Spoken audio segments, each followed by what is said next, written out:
Good morning, conference, all 24 of you. It's great to see you all. Our first session today is the Parliamentary reports.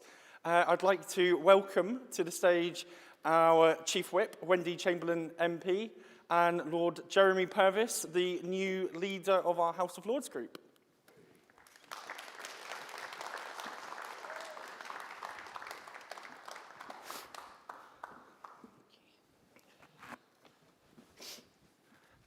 So now that I've waited for you to take a seat, Wendy, would you like to give the report from the Parliamentary group? Lovely. Yes, I will. Thank you very much. I heard from my colleague Jamie Green, the MSP, that the word scunnered is a problem for signing. So, but I'm not going to say that many times because I'm in no way scunnered with my parliamentary group in Parliament. But everybody, it's great to be back in Bournemouth and to see so many of you here. And I mean that genuinely at 9 o'clock on a Sunday morning. Whether this is your 50th conference or your very first conference is vital, and that's one of the reasons why we have our parliamentary reports, because the parliamentary party is accountable to conference. Thank you to everybody for your work over the last year. So it's obviously been just over a year since our new Commons team took their seats, and it's been quite a year. The energy and commitment of the group has been shaping national debate and changing lives, and I am proud of what we've managed to achieve as a parliamentary group in that short time. But before I go any further, I have a new colleague with me here for the last, ever since I've been Chief Whip. Dick Newby was leader of the House of Lords, and he stepped down in the summer after 9 years of leading our team there. Through Brexit, through the pandemic, through 3 general elections, he steered us with calm, wisdom and good humour. We all owe him a huge debt of thanks, but I am delighted to be sharing the stage with his newly elected successor, Jeremy Purvis. Now, thank you, yes, thank you to Dick. Now, looking at what we've achieved in every corner of Parliament, we've been making a difference. It has been quite notable how many comments I've had back in Scotland in relation to Ed at PMQs, particularly given the juxtaposition with Stephen Flynn and the SNP leader who was there previously. Ed has been thoughtful, provocative, and really put Keir Starmer under the spotlight in a way that Kemi Badenoch has generally failed to do. But he's kept carers, energy bills, and our role in the world at the centre of debate. And I think that has been very refreshing. Pippa Hailing has progress on community energy, as has Angus MacDonald, my colleague in the Highlands, making sure local communities have a say and a stake in the transition of net zero. Ros Savage, through her private members bill, forced the government to face up to the connection between climate and nature and to report on their progress every year. And I'm very pleased to say that Ed Miliband has already done that for the first time at the dispatch box, thanks to the work of Ros's bill. Sarah Olney's campaign for survivors of sexual violence means that victims can now access court transcripts without paying thousands of pounds in legal fees. And that's something that she's taken on since the last Parliament. Max Wilkinson, through his private members bill, the Sunshine Bill, that feels very Liberal Democrat in Bournemouth, doesn't it? His rooftop revolution means that every new home will now be built with solar panels. And Munira Wilson has brought free school meals to 500,000 more children. And that is something that we will continue to campaign on. Josh Barber-Indy has pushed through and worked really constructively with the government in relation to the recognition of domestic abuse as a serious crime that it is, closing loopholes and giving survivors dignity in the system. And colleagues from across our select committees, because I think that's something that's worth highlighting, is in the last Parliament, we had no guaranteed select committee spaces. And indeed, it was just Sarah Olney and myself who had spaces, simply because, in my case for Scotland, Labour only had 1 MP in Scotland then, so they didn't have enough people to fill the gaps. But we have at least two select committee spaces on every committee now, and Liberal Democrats' effect is really being felt. So in those select committees, we are keeping government and industry on their toes. Social care, farming, Alistair Carmichael as chair of the EFRA Select Committee, and also in health with Leila Moran as chair of that committee too. And then finally, we've got Jamie Stone as the Petitions Committee chair. So we have 3 select committee chairs as well. So that's just 13 months. Hopefully another 3.5 years to go. That should give us huge confidence, but we are continuing to work hard. I hope you find that when you're in touch with MPs' offices, etc., they are engaging with you, and look forward to answering the questions that we have. And now, Jeremy, the report on behalf of the Lords Group. Thank you, Wendy. Well, good morning, conference. It's really a pleasure to be here with you as the newly regenerated leader of the group in the House of Lords. I know that we tried to get a bigger room for this event this morning, but you'll have to make do with saying. I've got a number of colleagues here. We've got Tim and Lynn. Put your hand up if you are that colleagues. John Russell is here as well. Photographer, he moonlights as a member of my group in the House of Lords. There we are, the lights are up. But this is a small selection of my 75 colleagues in the House of Lords who've been doing phenomenal work. If you'd seen on the rally, the tiny little clip that I said in the rally last night on the video, I referenced the fact that it's an enormous privilege to be a colleague amongst a diverse and energetic group in the House of Lords. And often we are the last, as I've referred to it, the last liberal line of defence, because we work in a complementary and value-added way to our colleagues in the House of Commons. And what a buzz it's been over the last year to have all of the MPs who are, as Wendy had said, taking part in the legislation and getting concessions from the government. But often when the legislation will come to our end of Parliament, we are the colleagues who will double down on some of the campaigns and support, and because of the arithmetic in the House of Lords, often we have the swing votes, and therefore the issues that come up and the priorities that we have, we are often consequential for that. I won't use any Scottish vernacular because I live in Scotland as well, but I'm sure this will not be a conference without a fair stooshy. I don't know what the sign language for stooshy is that we have. So when we've had some of the legislation over the last year, I'm going to run through some in the report, because it's been a very heavy legislative calendar. On the football governance bill, Dominic Addington and Dave Goddard did sterling work on that. We secured concessions to ensure that the richest football clubs contribute to their local communities. Now, football is not my sport. It's the wrong shaped ball from my area, but they were absolute stalwarts in that bill, and they've made sure that there will be community benefit from the sport and the well-being of the local communities. I know this is something which is a passion of Dominic as far as community sport.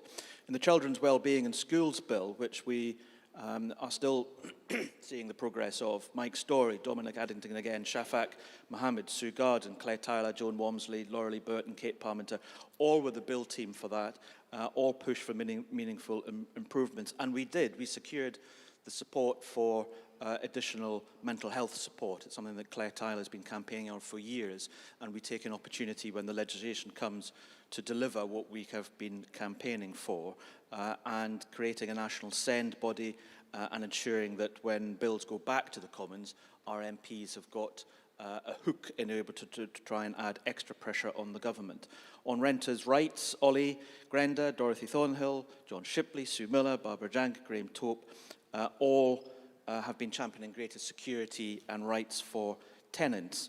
But one of the areas to highlight is that one of the issues that Julie Smith and colleagues that we've been campaigning as a party for years and years. I remember many years ago the campaign for extra support for service family members in their accommodation. We secured extra support for them in this legislation. On employment rights, the team, Dave Goddard, Chris Fox, Monroe Palmer, Susan Kramer, Tim Clement-Jones, the absolutely unstoppable Tim Clement-Jones in our group, and Sally Hamway, all stood up for freelancers, the gig economy workers, and whistleblowers in particular. Susan Kramer has been pushing for whistleblower support. We've passed motions at this conference supporting whistleblowers. We've secured that now in the concessions from the government. Planning and infrastructure bill.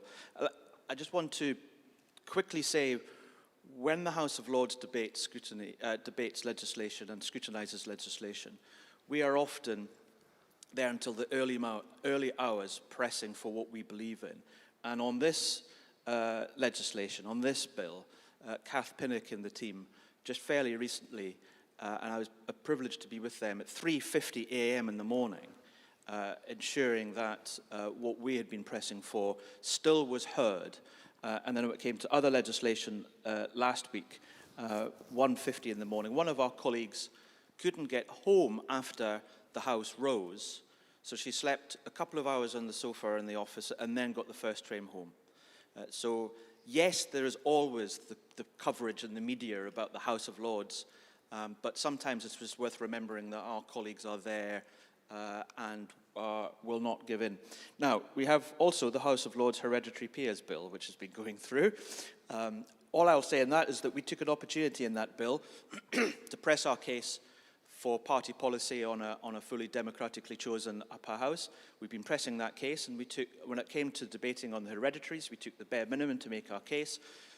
Of all of the consideration, we debated 4 hours as far as what we were concerned. The Conservative peers decided to spend 28 hours of debate defending the hereditary principle in the House of Lords, while we were focusing on carers, on renters' rights, etc.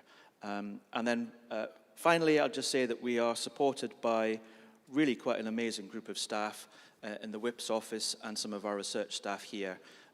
And we could not do anything that we do in the House of Lords, but maybe some things that we do in the House of Lords, which is talk a lot, as Paul is now realising, without Humphrey, Elizabeth, the whole team. And I think Adam, Beth, our Whip's office here are absolutely fantastic, and we couldn't do anything that we do without them. Thank you. Thank you. Thank you. It's such a good opportunity to hear from some of what is being done, particularly from our MP colleagues and from our Lords colleagues. Tremendously fortunate to be from myself, so I do get to sometimes hear some of these stories of the work being done. Now, we do have a series of questions which can be found in the conference daily.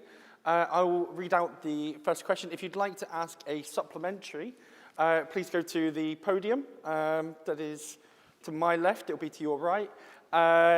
If you are there, then I will ask you for a supplementary. If you're not, we'll move to the next question.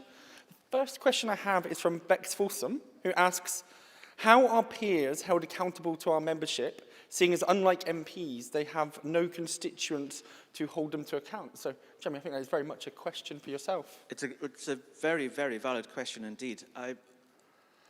I'll give one example of where I think answers the question, which was how our conference started. The first policy debate that we had at this conference was led by Dee Ducey, one of our amazing members in the House of Lords, long-standing agent, elected in her own right, absolute stalwart of the group. But her work for policing reform, where she had contacted all the police forces across the whole of England, brought it back with parliamentary colleagues, worked with Lisa and the team, ensured with party members, was able then to bring a motion to update party policy here at conference. I think that's a perfect example of what happens on a very regular basis with the members of our group. And we are also part of so many of the Federal Party and the Scottish Party and the Welsh Party constitutional bodies on the representative committees. And also I'll say that we are also part of international groupings as well, that are part of, with our sister parties, and we work. So I think part of the informal accountability mechanisms that are there is because we are deeply ingrained and we work with. And that means that a lot of the responsiveness of what we say in the chamber and how we vote in the chamber is reflecting what the overall party and our Commons colleagues will be discussing with us. Yeah, thank you. Bex, would you like to ask a supplementary? Yeah.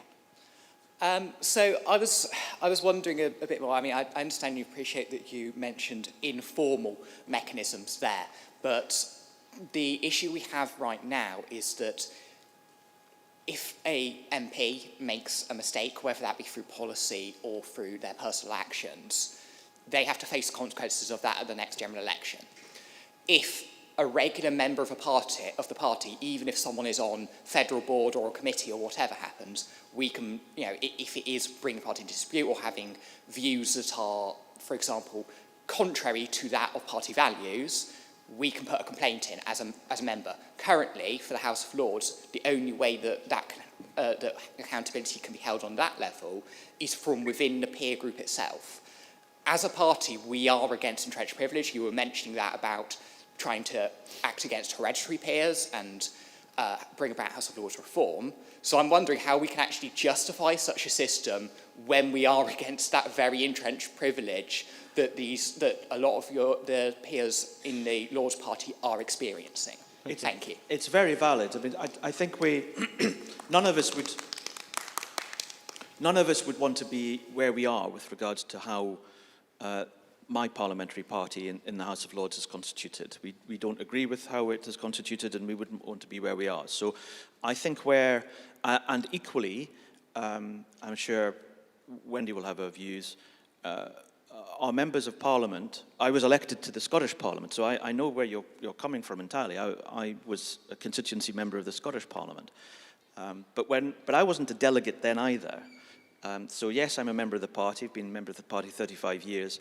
But I've never been a delegate of any of the party institutions. And when we carry out our parliamentary role, we often will have to take many things into consideration. So the accountability mechanisms in our standing orders in the group and how we operate as a group, we meet weekly. We have our standing orders, which are reflective of the overall party values and the processes within the party. I think probably is a means by which we address the democratic deficit in the way that the House of Lords is constituted, and then how we operate as parliamentarians.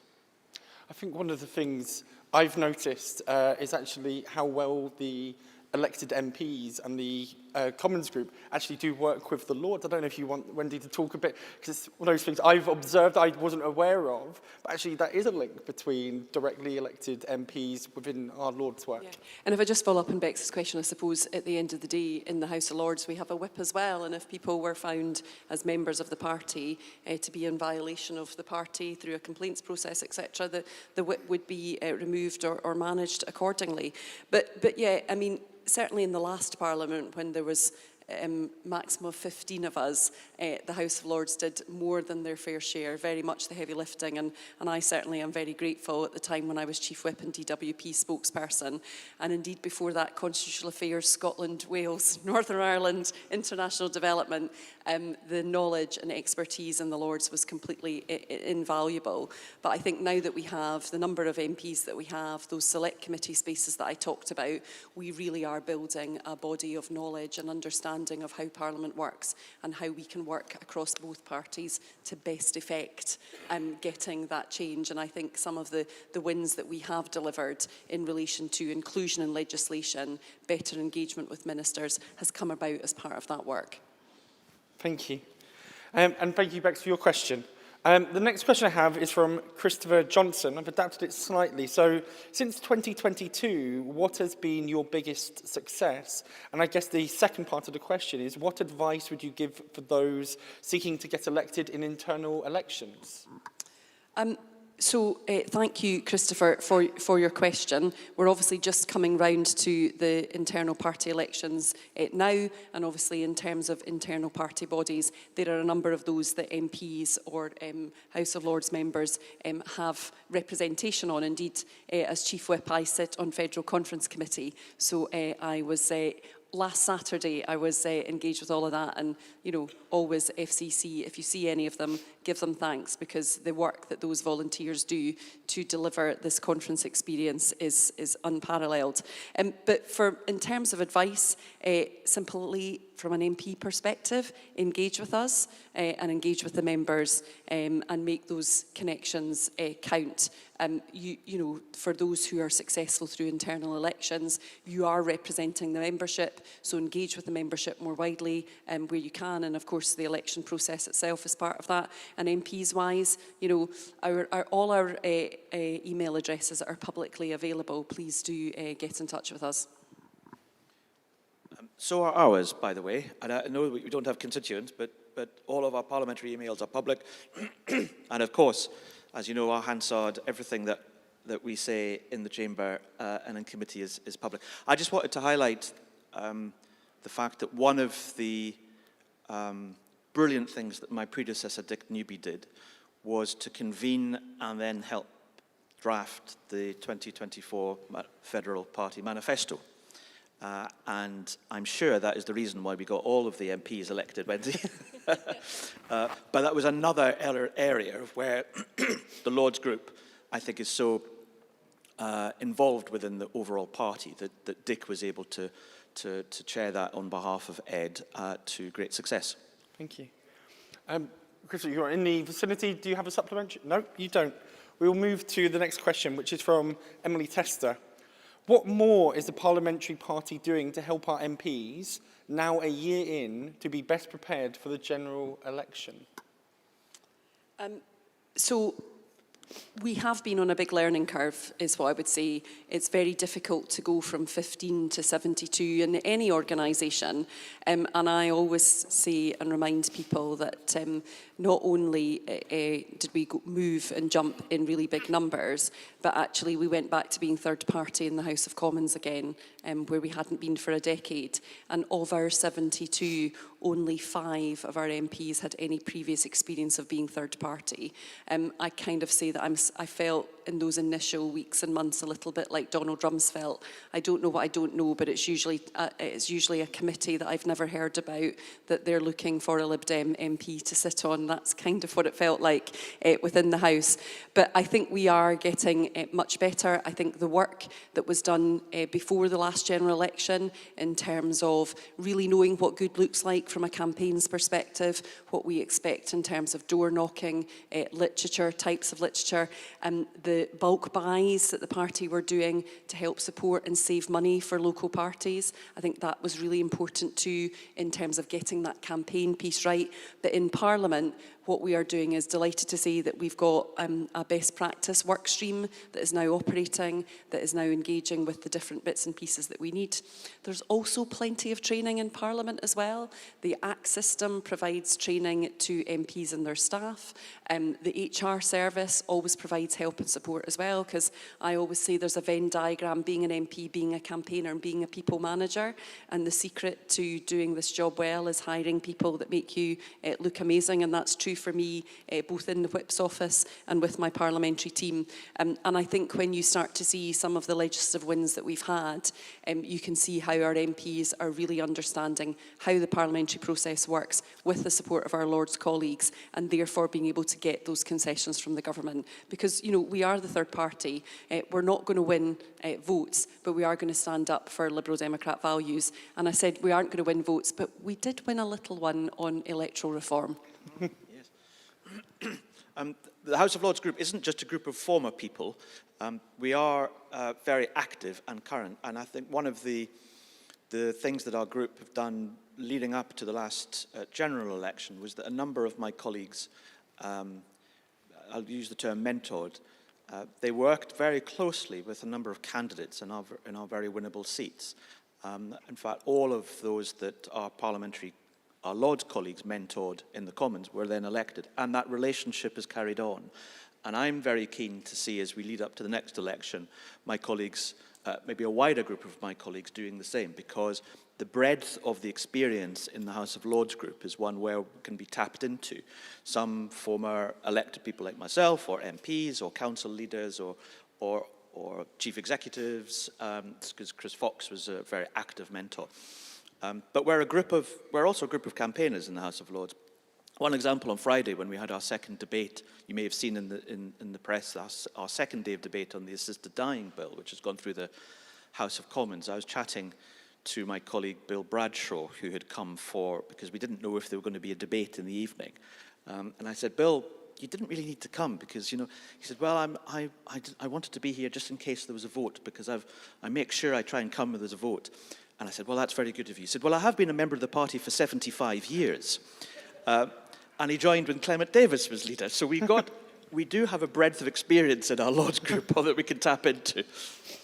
Brilliant. I think we don't have time, unfortunately, for another question. There's nobody at the supplementary. So we do now need to move to the part of accepting the reports. So this is opportunity to vote on each of the reports. So please get your voting passes.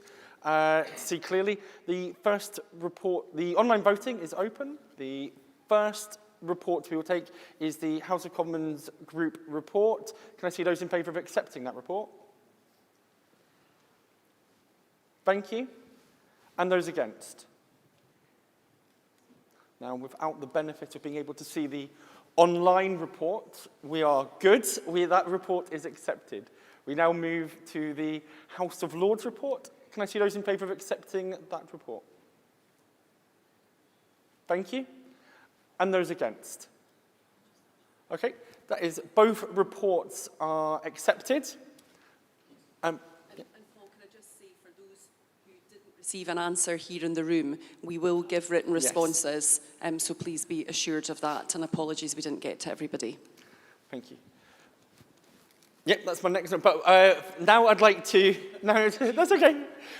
Always keeping me right, and I'm very grateful. And grateful to all my colleagues. So I'd like to thank my aide, Sam, particularly in helping me with the vote, my hall aide, Cara Jenkinson, and to thank you both for joining me on this session, and to thank you all for coming out at 9 in the morning. Appreciate it.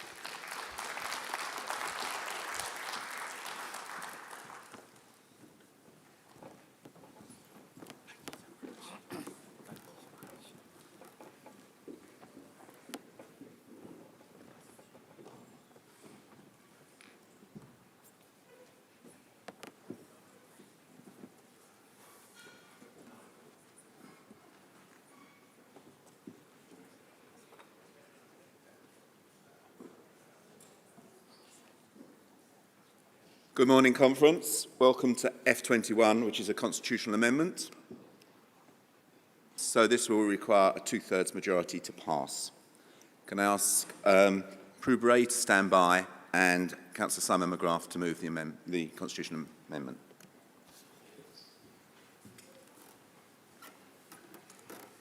Thank you very much, Chris, and thank you to the Parliamentary Party for warming us up on a Sunday morning for a constitutional amendment. Conference, 10 years ago, the party made what was actually, in retrospect, a very radical change. We moved from a party based on delegates to a party based on one member, one vote. In the old days, only people elected by each local party were allowed to come to conference, and those were the same people that then got to vote in various federal elections. But we changed that, and that was, I think, one of the many changes that came about 10 years ago to change the way that the party works. And that rippled through the party. So, for example, in the English party, the regional conferences are now available for all members to attend. But not everything. And one of the anomalies that still remains is that where there are people elected to some federal committees, but the committees we're referring to in this constitutional amendment are the Conference Committee, the Policy Committee, International Committee and the Federal Council. Those reps for the state parties are elected by all members in Scotland and Wales, but not in England. And we think that's an anomaly that should be corrected. Now, let me be clear, this is not in any way meant as an attack on the autonomy of the English party. This party, the Federal Constitution, lays down all sorts of minimum standards for how we expect the state parties to act. And this is just another one of them. The wording has been carefully chosen to be identical to the wording. Before the current constitution came in a few years ago, state parties had a directly elected representative as well as their chair on the federal board. The wording for how that state party representative should be elected is exactly the same wording as is in these amendments. There is no change to the way that things used to be done, but are not done at the moment. So please vote for this constitutional amendment. It may seem a little obscure, but it's basically just trying to make sure that we fully implement the change that Conference agreed 10 years ago, that in the way that we run our party, one member, one vote is the fundamental principle. Thank you. Thank you, Simon. Can I ask Chris White to stand by and call Councillor Prue Bray?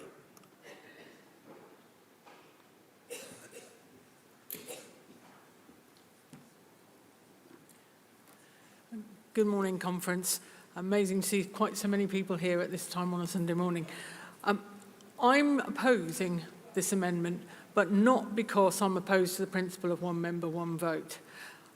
It's a very nerdy point to some people, but this is the wrong way to go about getting this change.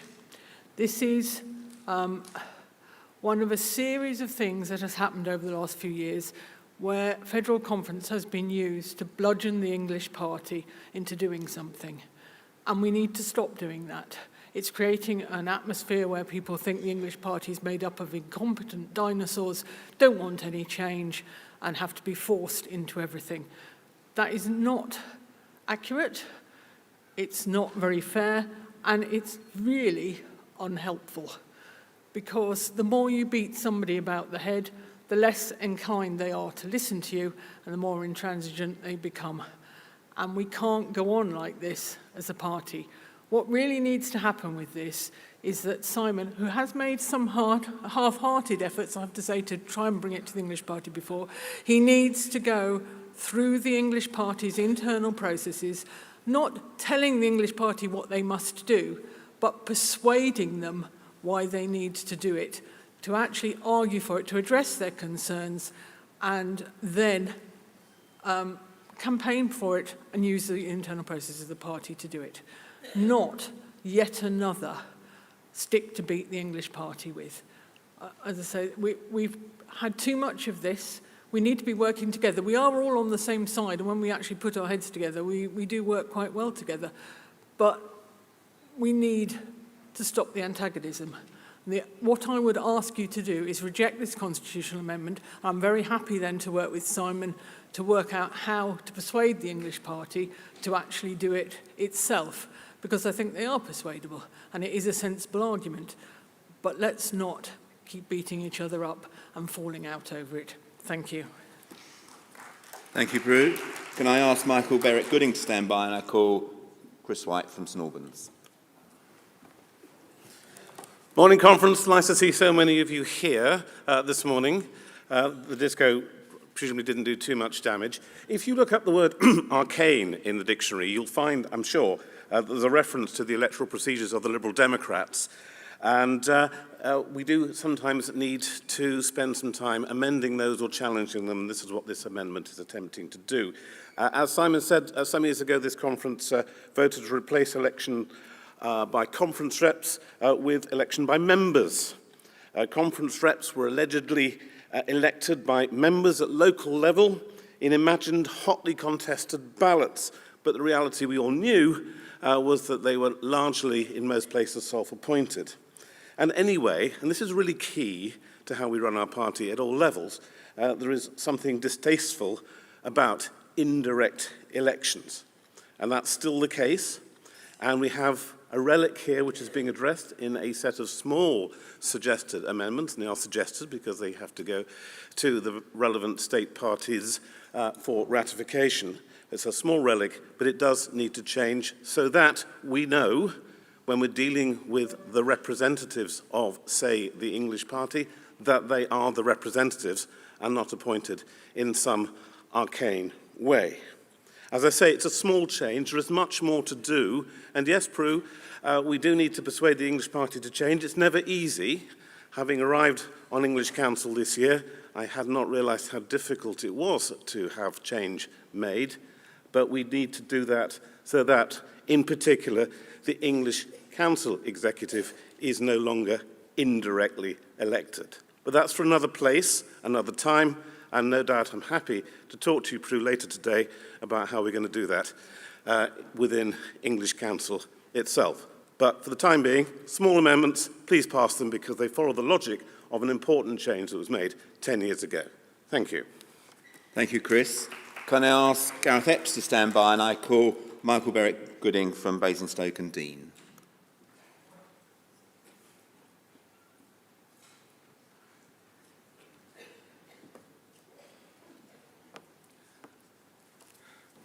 Good morning, Conference. We believe that decisions should be made at the lowest level possible. For how the state parties elect their representatives, this has to be at the state level, which is why the existing wording is elected by its internal procedures. So each state party can set its own procedures.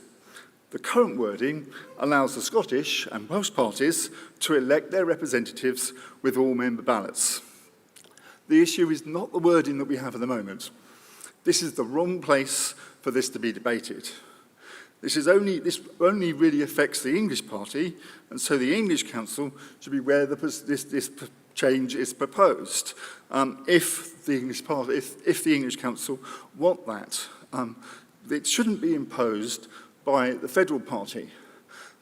Thank you, Chris, for making the point about that it has to be ratified by the state parties. I think we passed the constitutional amendment at the conference in Harrogate, and as yet the English party has not ratified it. So even if we pass this today, there is still a possibility that it won't be ratified by the English party. So I do urge people to vote against these constitutional amendments. Thank you.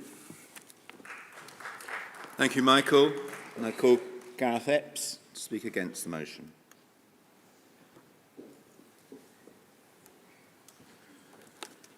Fellow Liberal Democrats, I shall be fairly brief. I'm the Regional Campaigns Chair for South Central and have inveigled myself in the ways of the English Party after a gap of some years. Why did I do that? Good question. Because I love winning elections, I love beating the Tories and Labour, and it's a very useful mechanism to do it. And it means I can work really, really closely with our campaigns colleagues, feed in with them local knowledge and create a campaign system that actually is doing a pretty good job. Now, the English Party, as you might get the nuanced colleagues from Scotland and Wales, is probably currently the most dysfunctional part of the party. But we ain't going to solve that at a federal conference at 9:30 on a Sunday morning.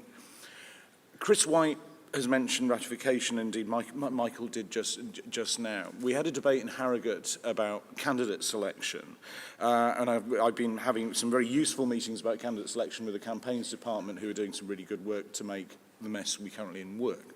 What happened was, federal conference passed a motion and then had to get it ratified by the state parties. The English party, because of the level of distrust that now exists, as Prue very, very wisely set out, decided by now to fail to give it the two-thirds majority to ratify, for a variety of reasons, but a significant amount of it is to do with the distrust that comes from the centre of the party trying to centralise far too much too quickly, in my view, forcing the hands of people who wanted to take a considered view without working with regional campaigns chairs, returning officers and other people.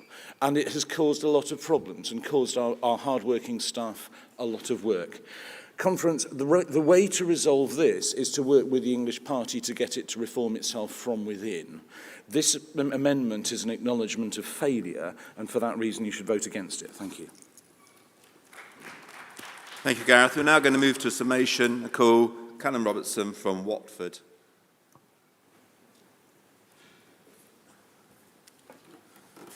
Good morning, Conference. It falls to me to summarise an invigorating debate about the Constitution.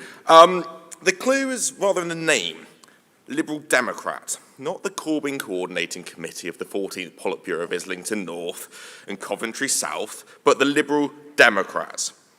We don't do dysfunctional, we do dysfunctional internal democracy, very much so, but we should probably try to avoid it because it doesn't help us do our core purpose, which is winning elections.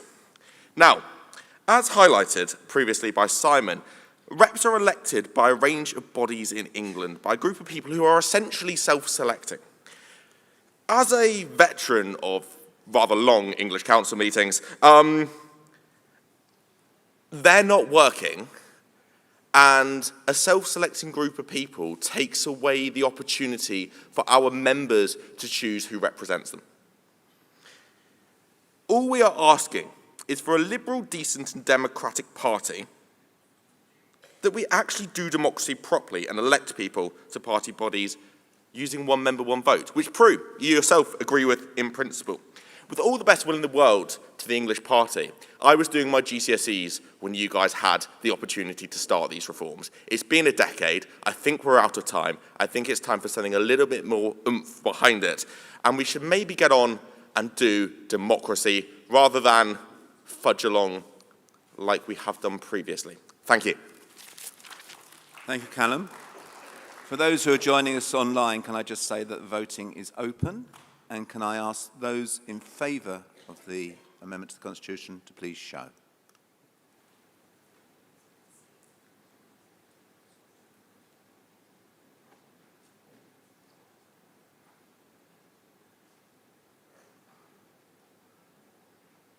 Thank you. And those against?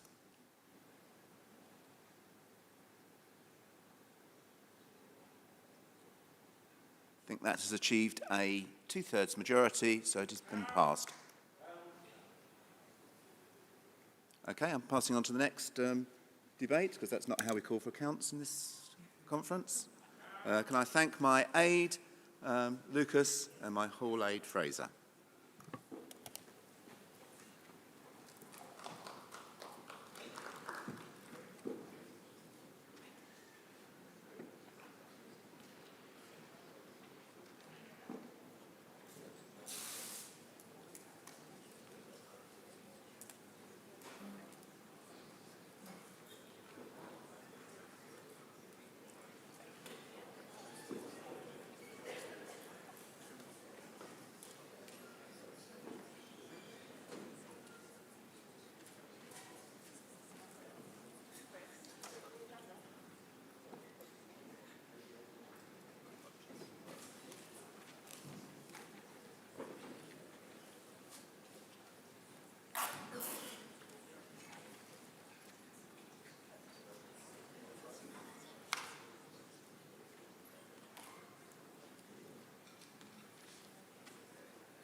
Good morning, Conference, and welcome to F22, Connecting Communities, Building a Transport Network Fit for the 21st Century.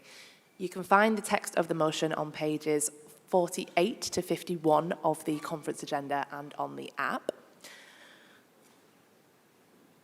We have 3 moved amendments to this motion, which you can find on pages 7 and 8 of Conference Daily, as well as in Conference Extra, and of course on the app.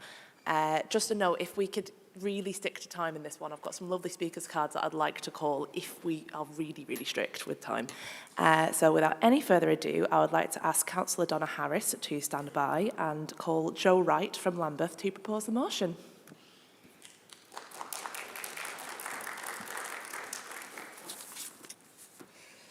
Good morning. It's my first time speaking at conference, so no pressure. So I'm going to channel my inner Keir Starmer now. My father worked on the railways in the ticket office. We came very close to losing almost everything in the Great Recession, like a lot of people. And the railways gave my family a lifeline that enabled us to get by. I then spent many years as a commuter going back and forth to London. So I have some quite strong feelings about the railways, both how hard the staff work and what needs to be done to improve things.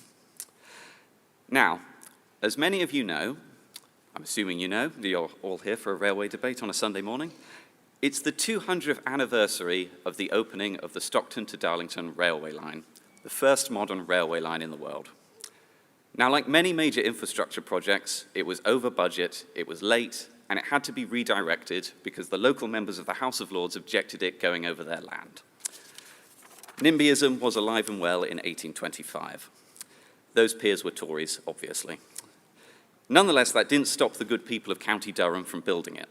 It made the county wealthy, dramatically cutting the time it took to move goods and people around and fueling the Industrial Revolution, which ultimately made Britain the richest nation in the world. Now, I haven't brought this up because I'm a history nerd, but as I say, it's a Sunday morning and we're debating trains, so let's be honest, I am. I bring this up to highlight the importance of infrastructure and transport making a country wealthy. We used to be good at building railways. Something seems to have gone quite wrong. The last Prime Minister decided to take a torch to as much of High Speed 2 as he could, and then he enacted the policy equivalent of salting the earth afterwards, so that it'd be very difficult for someone to pick this up again. Now, we have a new government, one that's committed to renewing Britain. Now, I hope they succeed, I really do, because I live in Britain. I care quite a lot about it. But they might need some ideas from elsewhere on how to do that. The Chancellor has said the best way to fund public services is to invest. Oh, sorry. The best way to fund public services is to grow the economy. The best way to grow the economy is to invest. That's why I'm really pleased this motion calls for the restoration of the Your Railways programme. This programme seeks to reverse some of the cuts that were introduced by Beeching in the 1960s. Now, those cuts mean that it's impossible to travel from Aberystwyth to South Wales without going to England first. Now, if you told a Bavarian that if they wanted to travel from Munich to Stuttgart, they'd have to go to Saxony and then come back out again, they wouldn't stand for it. They'd be outraged.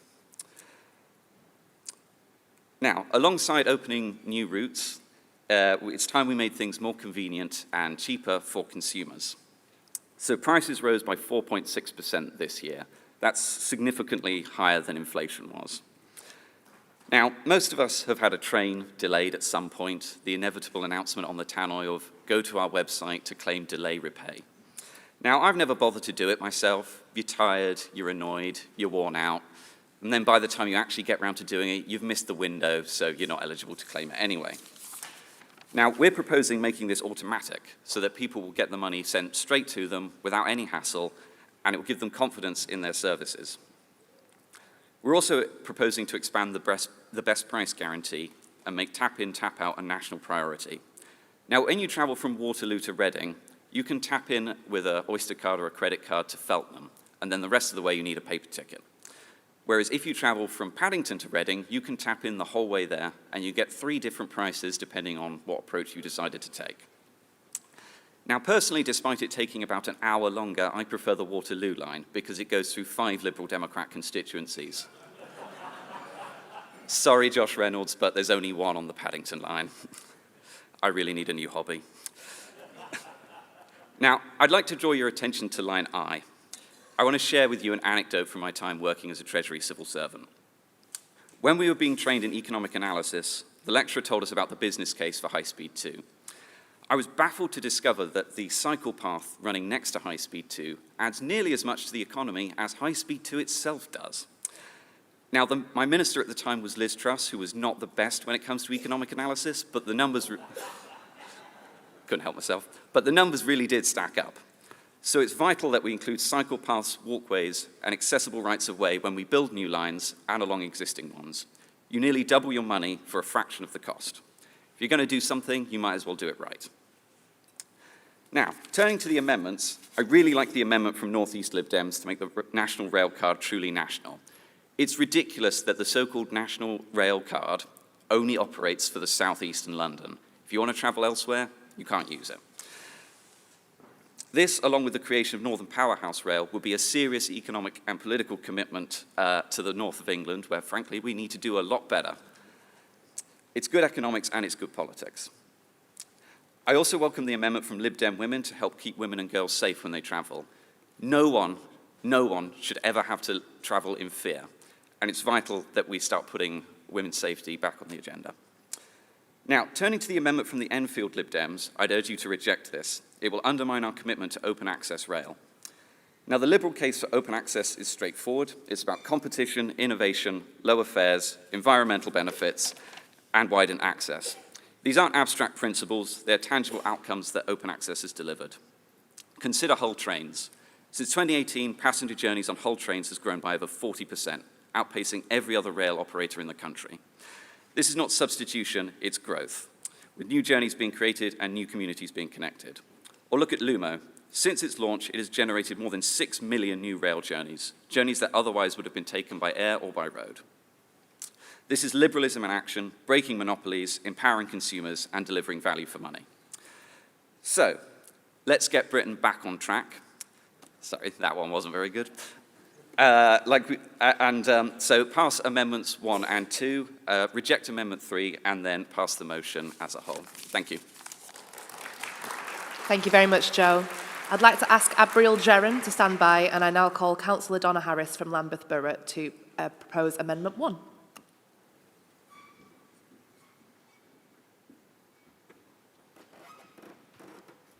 Good morning, Conference. I want to begin by asking you to picture something many of us know all too well. It's late at night. The last train home has pulled in. The platform is quiet. The waiting room is locked. The station is unstaffed. For many women, and anyone who feels vulnerable in that moment, this is not just an inconvenience. It's an experience filled with fear and anxiety. The fear of what might happen if help is needed, but no one is actually there. In recent months, I found myself on late trains back and forwards to Sussex, standing on silent platforms and unstaffed stations. Twice in as many months, I've been on the receiving end of unwanted attention from men I didn't know. Twice, I felt that deep unease, the kind that makes you shrink inside yourself, wishing only to be home. Now, Conference, for those of you who don't know me, I'm absolutely no wallflower. I'm confident, I'm outspoken, and not easily intimidated. But in those moments, I felt vulnerable.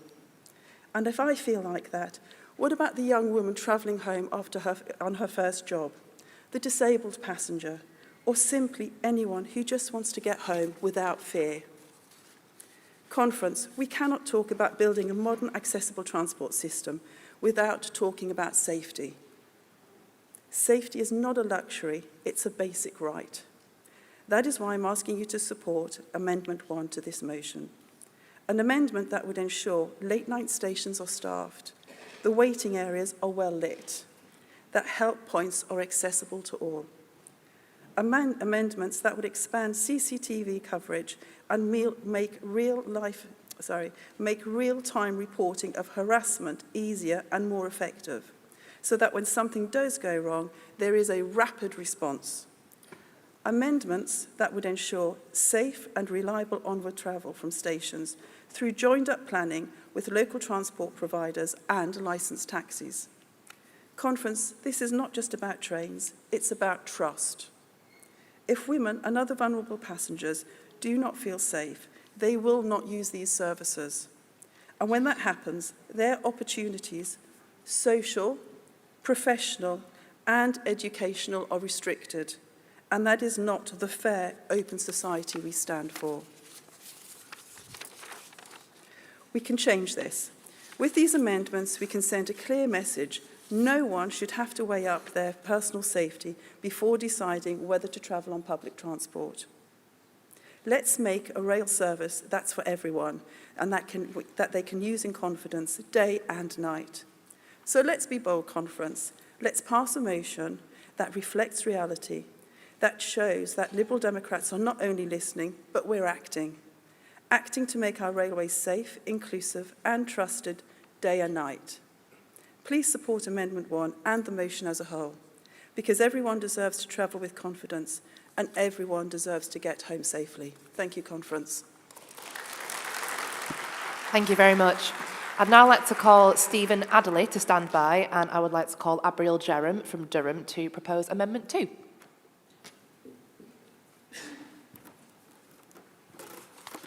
Thank you, Chair.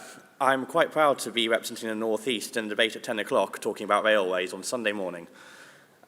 Sometimes regional equality has a certain degree, a very small degree of subtlety to it. It's reflected in trends over large groups of people, analysed by people, the kind of people who'd come to a debate at 10 o'clock in the morning about trains on a Sunday morning. But sometimes it is about as subtle as a slap in the face. And this is the case with the problem this amendment seeks to solve.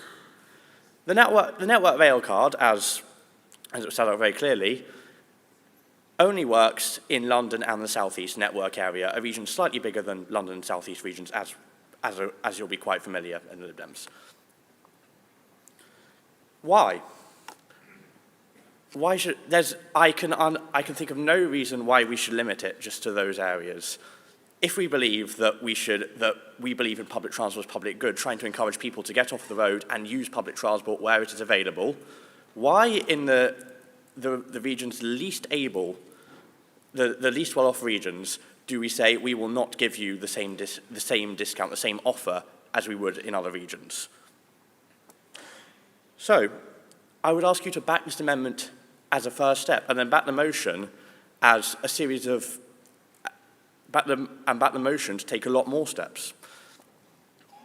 But this first step is important because it is something that we can do, our MPs can do now.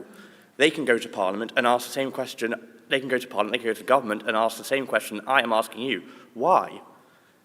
In an era where the Labour government has taken back control of trains, there will be nowhere for them to hide.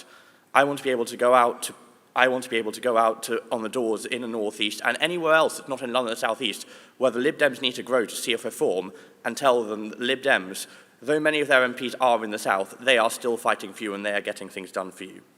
So, like I said, back this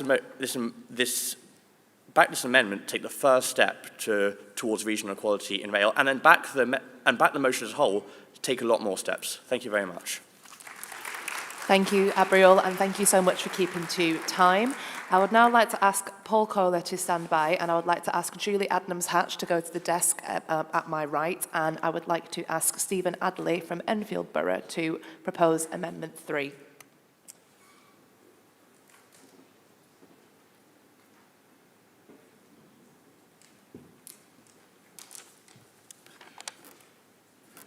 Thank you, Chair, and good morning, Conference. I'm a railwayman, although maybe we need a slightly less gendered description now, and I've spent all my career in the industry, so I'm extremely happy to be talking about railways and transport this time of a Sunday morning. In fact, a couple of weeks ago, I marked 37 years working in the industry, so I'm now in danger of becoming the old fart that I swore that I'd never become. But during this time, I've seen the industry at its best and its worst, and the challenges which it has faced. And one of the biggest challenges was the form of privatisation chosen in the early 1990s, which split up the industry into many different parts, blurring responsibilities and making it harder to take decisions. Thankfully, we now seem to be on the cusp of putting the railway back together again, and whilst it will be a long process, this should help to improve services for passengers and freight customers. But there are still some uncertainties and new challenges to manage, which is why I've proposed these amendments. Firstly, on open access services. Now, I absolutely agree with the mover of the motion. These can perform a useful function, and they're effectively a form of start-up, identifying new markets and developing services to serve these. And a bit of competition is indeed probably good for the other operators on the routes concerned, helping to keep them on their toes and offering a bit more choice for passengers as well.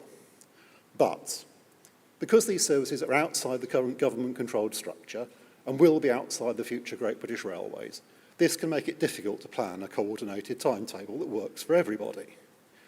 And there's always a temptation to try and use canny timetabling to gain as much revenue as possible from the industry's revenue allocation system, regardless of the number of passengers which are actually carried. This takes money out of the industry and again makes it harder to plan a coordinated timetable. So this amendment will support open access services. It's not about rejecting them entirely, but where they provide passenger benefits, don't take revenue out of the industry, or to prevent a coordinated timetable being operated. So we preserve the benefits of competition and passenger choice as well, and we end up with a system where it should be better able to plan the network. And it will ensure that GBR is responsible for setting the timetable, subject to a meaningful right of appeal to the ORR to prevent prioritising its own services. Secondly, the proposal in this motion on tendering for passenger service contracts and on-rail competition between operators. This is the system we've had over the last 30 years in various shapes and forms, and in which is being brought to an end by current plans for the industry. Whilst there are some benefits from competitive tendering for contracts, it's an incredibly complex, expensive and time-consuming process. I should know, I was involved in some of this in a previous job. And it's never been clear whether the benefits from this outweigh the disadvantages. And again, it makes it much harder to plan an integrated network when contracts expire at different times and bidders may be proposing different services in different areas. And there's also the issue of payments which are made by the contract holders to their owning groups. These are a loss of public funds, and it's not clear whether this loss outweighs the benefits of efficiency improvements or greater revenue generation. And finally, whilst the EU's fourth rail package does require tendering for passenger service contracts, that's not an issue for us at the moment. When we rejoin the EU, I'm sure this is something that could be addressed at the time. This amendment would prevent the best being the enemy of the good by avoiding a return to a system which almost nobody, including the previous government, seems to think has worked well. Please support these amendments so we can build a railway that works well for passengers and freight customers and can take its rightful place as a key part of our national transport system. Thank you. Thank you very much. I would like to ask Julie Adams-Hatts to stand by, and I now call Paul Kohler, the Transport spokesperson for the Liberal Democrats, to the stage, speaking in favour of the motion. Good morning, conference. I hope you're feeling better than me. I'm regretting my late-night DJ set at the moment. As the Lib Dem Transport spokesperson in the Commons, can I urge you to support this motion, which is all about transforming our railways to turbocharge our economy and building a cleaner, more sustainable transport network for the next generation. That means growing passenger numbers and revenue by freezing fares, simplifying ticketing, electrifying the network, and investing in projects like Northern Powerhouse Rail and HS2. In countries such as Switzerland and Japan, rail policy is at the heart of the economy, transforming both business and lives. Unlike the UK, where fares keep rising, ticketing is confusing, and services are unreliable. Our current rail network has been hollowed out by decades of line closures and underinvestment, whilst attempts to reverse this decline have all too frequently hit the buffers, as we saw with the decision to cancel the second phase of HS2. That's why passenger numbers outside of COVID have flatlined for the last decade, with year-on-year above inflation fare rises, pricing too many off the rail network. Over 11 million people in England now face a high risk of social exclusion because of poor transport. Those most affected are disproportionately low-income households, unpaid carers, the elderly and infirm, and those with disabilities.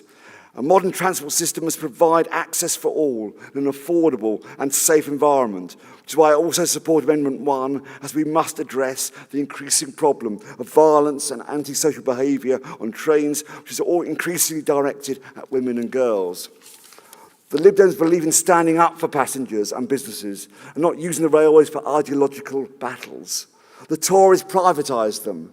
Now Labour are nationalising them, but only the Lib Dems are reimagining them. For us, it's about putting passengers and businesses first, cutting carbon, growing the economy, and giving the UK a rail network fit for the 21st century. And whilst we're agnostic over ownership, we are not hostile to the government's plans to bring rail and track together under Great British Railways. However, there must be room for the entrepreneurial initiative provided by the open access operators, such as the successful Hull Trains, Lumo and Heathrow Express, to which the Labour government are showing increasing signs of hostility. That's why I would ask you to reject Amendment 3, which echoes much of the coded language of the Labour Secretary of State, Heidi Alexander, and would tie my hands in trying to ensure a meaningful role remains for open access operators during debates in the Parliament in the forthcoming rail bill. The measures in this motion: investment in electrification, expansion of freight routes, new lines and competitive tendering would improve services, expand access across the country, and make rail freight a more sustainable and carbon-efficient way to move goods. Provisions for tap-in, tap-out ticketing, automatic compensation for delays, accessible stations and electrification targets for new lines would modernise the network and make it fit for the 21st century, as would a nationwide network rail card, which is why I warmly support Amendment 2. Conference, this motion provides an opportunity after 200 years to build a transport network for the 21st century. And I would urge you to support it along with Amendments 1 and 2, but not 3. Thank you. Thank you very much, Paul. I would like to ask Alicia Hargreaves to stand by, and I now call Julie Adams-Hatch to the stage, speaking in favour of the motion.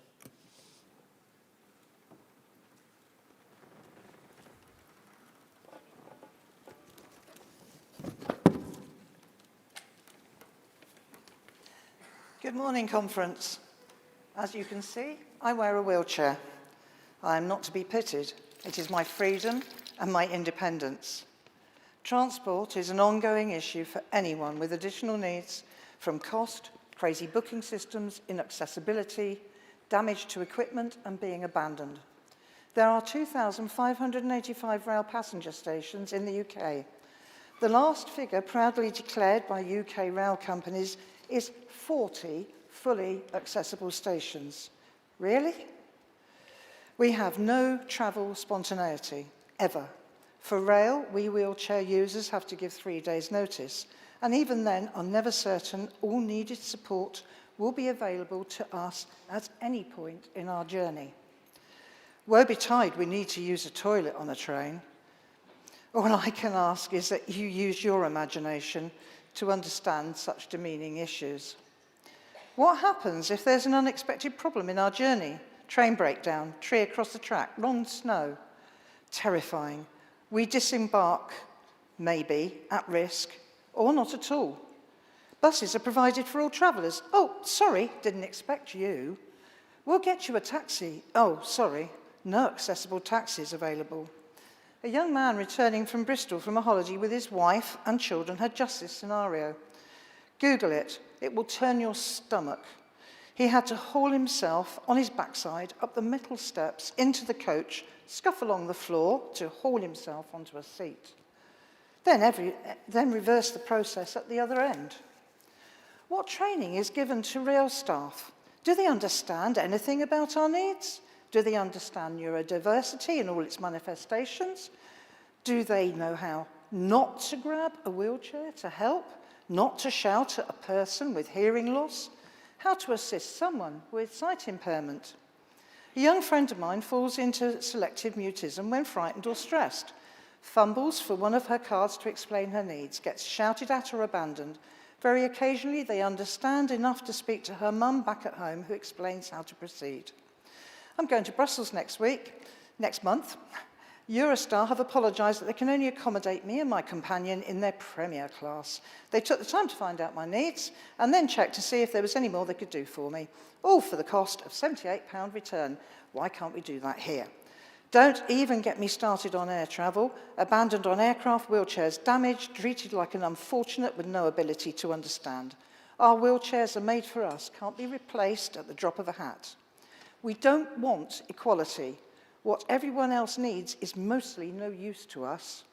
We need equity, the provision of that which gives us the ability to live our lives and make our travels with the same ease as anyone else. I ask you to support this motion and Amendments 1 and 2. Thank you. Thank you very much. I would like to ask Ollie Glover to stand by, and I now call Alicia Hargreaves to the stage. She's speaking in favour of the motion, and in particular lines 60 and 74 through 75.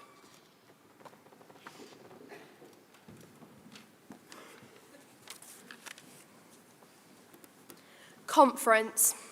Imagine you live 2 hours walk away from your friend's house. It's all very well for most people here. Many of you don't think twice about driving to the shops or to meet your friend. But I'm 15, so if I tried to drive, I'd end up in court. Other than spending several hours walking across London, I have no way to get to my friends. So I use public transport. I support what is in this motion, but as well as women, which Amendment 1 addresses, the original motion fails to mention one other really important group of people, young people, which I will be speaking about.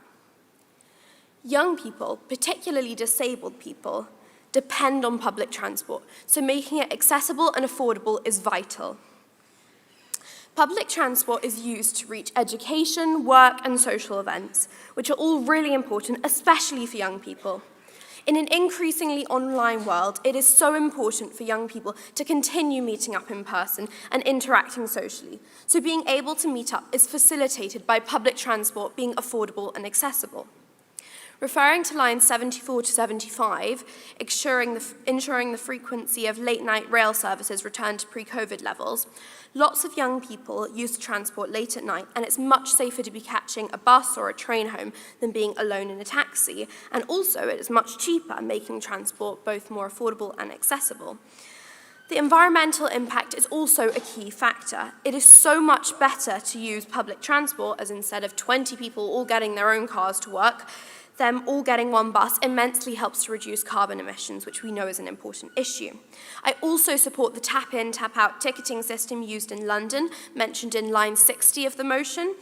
as rural train ticketing is very complicated, it's hard to understand, puts people off travelling, and frankly just wastes time trying to understand it. So in an age of AI, why don't we just let it do it for us, like it does in London, as it's very easy and convenient to use, and rural areas should also be granted the convenience of using this very easy system.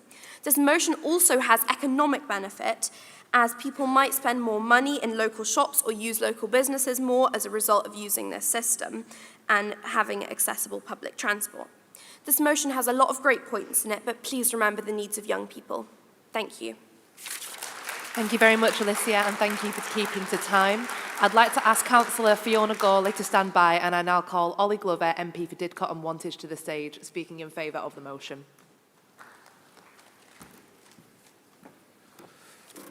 Conference, as well as the first ever Liberal Democrat Member of Parliament for Didcot and Wantage, I am a recovering railway manager.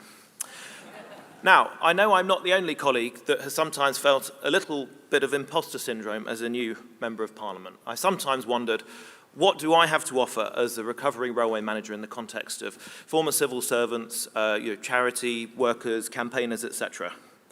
But as it turns out, having worked in a seemingly unreformable industry that prioritises tradition over efficiency and has arcane rules and procedures was in fact the perfect preparation for spending time in our Parliament. Conference, I urge you to support this motion and Amendments 1 and 2 as a plan to transform our rail network.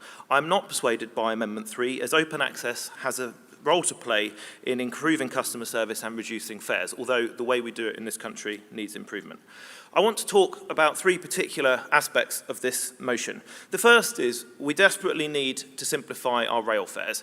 We are not going to get more people using the train if you need to have a PhD in rail ticketing systems and rules set by British Rail 40 years ago. Now, I tried really hard, Conference, in my first year to hide it, but unfortunately, a few months ago, I was outed by my colleagues as a railway nerd.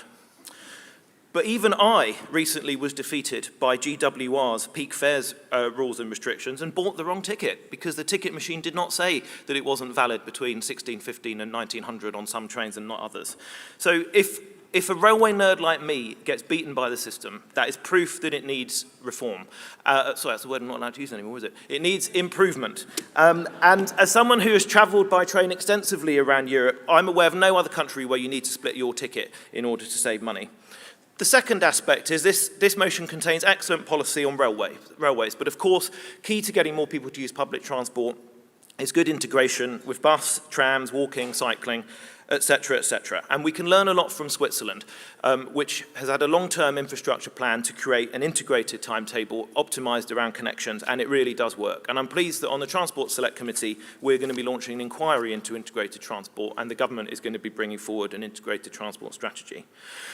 Thirdly, in order to deliver that integrated timetable, we need a long-term cross-party plan for infrastructure, and that's partly how Switzerland has got 100% of its network electrified. In big contrast, Midland Main Line electrification has had more resets than Keir Starmer's government, and that is no good for supply chain or delivering the change that our industry needs. So let's be more Switzerland than Keir Starmer. Please vote for the motion and Amendments 1 and 2. Thank you very much. I'd like to ask Richard Kilpatrick to stand by, and I now call Councillor Fiona Gawley from Bath, Frome and Wansdyke to speak in favour of the motion. I believe she's a first-time speaker at conference.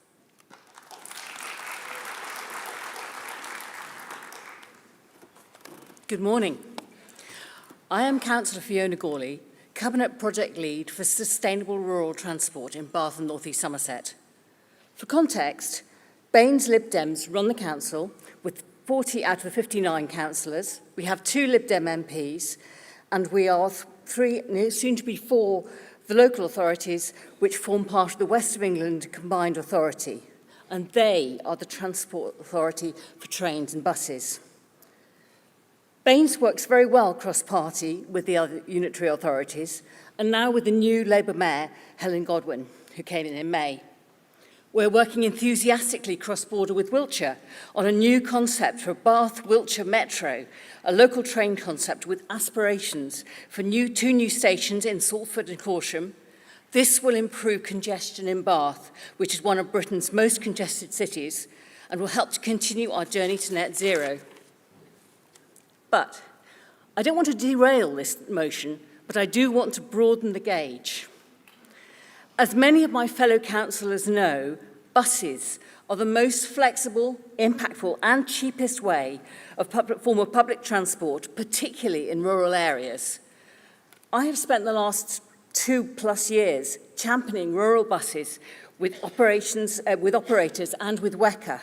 And I'm proud that we have just persuaded WECA to trial a new service, the 768, through 4 villages that were previously stranded by bus cuts 3 years ago. We all know that the current commercial model of buses doesn't operate and doesn't deliver socially valuable services to non-commercial routes, i.e. rural buses. In the longer term, we want to look at other models such as precepting and franchising to leverage more funding for public transport. But in the immediate future, there are threats. There are threats to all local authorities' budgets, particularly with increasing pressures from child and adult social care, which means there's less money left for other really valuable things like supporting local rural buses. So, I would urge Conference to lobby the government to invest more in buses, particularly in the autumn settlement. This is what the Labour WECA Mayor will be doing at the Labour Party conference coming up in the coming weeks, and I think the Lib Dems should do too. Remember, buses can connect more communities than trains ever could. Thank you. Thank you very much. I would like to ask Matt McLaren to stand by, and I now call Councillor Richard Kilpatrick from Manchester to speak in favour of the motion, in particular lines 13 through 15, 44 through 51 and 72 through 73. Conference, can you remember where you were on the 4th of October 2023? No? Well, I wish I could forget, quite honestly. I had the displeasure to be in the secure zone at Conservative Party conference. I wasn't affecting, and I wasn't making a wildlife documentary. I was at an event with the Labour leader of Manchester City Council, talking about levelling up. I was between a rock and a hard place. And it was quite surreal. For a city where Conservatives were made extinct in 1992, suddenly Manchester was full of them. But it was there, in the middle of it all, right before the event, that Rishi Sunak announced the scrapping of HS2 in Manchester. If the project had gone ahead as planned, the last tunnelling equipment would have been extracted on the last stage of the line in South Manchester, in Didsbury, where I represent the very good people of Didsbury West. We had spent literally hundreds of hours engaging with HS2, the council, residents, making the case for transport investment and for the benefits the capacity building would give Stockport and East Manchester. And Conference, the biggest betrayal of all of this is that the Conservatives promised levelling up in the north with absolutely zero intention of delivering it. Because if they were serious about HS2, if they were serious about transport improvements in the north of England, they'd have built HS2 starting from the north going to the south. And the north is blighted by woeful transport links. The great northern cities, Manchester, Liverpool, Leeds, Sheffield, Newcastle, travelling between them is almost impossible, incredibly expensive and reliably unreliable. When I go and watch my beloved Middlesbrough Football Club, top of the league, by the way, Conference, it takes 3 hours from Manchester, and that's if everything goes smoothly. So, Conference, this is why this motion is so important. This Labour government is dragging its feet. I emailed the Clerk of the House for an update on Northern Powerhouse Rail and the hybrid bill following HS2. I got 4 lines of reply. No idea, no update.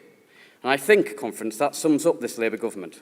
So please, vote for this motion, for levelling up the north and being YIMBY for transport infrastructure. Thank you, Conference. Thank you very much. I'd like to ask Sue Wixley to stand by, and I now call to the stage Matt McLaren from Enfield Borough, who is going to be summating Amendment 3. Good morning, Conference.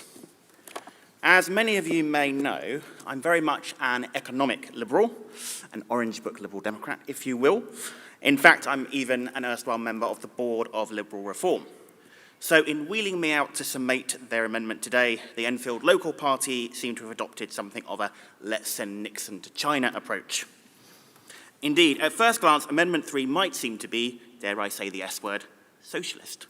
But thankfully, Jeremy Corbyn's ill-fated political resurrection via one Zara Sultana aside, the days of great ideological battle between state socialism on the one hand and rampant free market capitalism on the other are indeed behind us.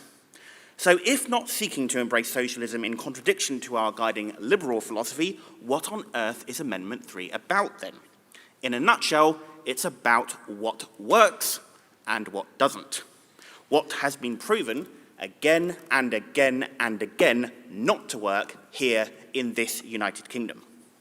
Let's start with the more technical part, the additional wording added into point B. This qualifies the statement that there's still a place for the private sector in our rail services. Why? Because of the reality of how the railway revenue allocation system actually works. As I hope Enfield's esteemed railwayman Stephen has already convinced you, if we're not careful, permitting so-called open access services, entirely commercial services operating without any public subsidy, under the current framework, could allow such commercial services to extract revenue greater than that generated by their passengers. If we allow, or worse, embrace that, we undermine not only the principles behind subsidised public benefit transport, but also the very foundation of commercial rail operations too. So the additional wording in Amendment 3 is a useful clarification. It ensures we, as Liberal Democrats here assembled, aren't inadvertently endorsing a system that undermines both publicly subsidised and market-driven rail services. Now to the more controversial matter, deleting point E. Again, this is about avoiding an endorsement of a system that has been proven in this country not to work. Normally, I'd be the first to advocate learning from our European friends and neighbours, but in this case, we must take care to recognise the very different context of rail ownership in the UK versus the EU. In the European Union, sadly now sans UK, the tendency across member states has been to be somewhat sceptical about private ownership and liberalisation of the railways. As such, in some cases, the rail network and operators are one and the same, usually a state body. And competition from rivals, which could be to the ultimate benefit of passengers, can be unduly stifled. That's why the EU's fourth railway package now mandates tendering and, via its compliance verification clause, includes sanctions for vertically integrated rail businesses that block competitors from using their networks. But this is trying to solve the absolute opposite problem that we have here in the UK. Let's remember, here we have a massively fragmented, exorbitantly expensive, and almost entirely unreliable rail system driven by a failed policy of on-rail competition. And as Stephen has said, tendering processes, while potentially beneficial, are time-consuming and costly, with no clear evidence that the benefits outweigh the costs. With all this in mind, then, do we really want to say, as we would be by passing the substantive motion without this Amendment 3, that we believe in embracing on-rail competition between operators and competitive tendering? That's a pretty powerful statement given the recent history of the UK's rail services. Indeed, one Sir Humphrey might even call courageous. So Amendment 3 simply removes those words and lets the rest of the motion speak for itself. Together, these two changes, the added wording in point P and the removal of point E, make the motion more intellectually robust and defensible, while still rightly allowing for private involvement in UK rail services. So please vote for Amendment 3, and if passed, vote for the substantive motion. Thank you. Thank you very much. I would now like to call Sue Wixley to summate the motion as a whole.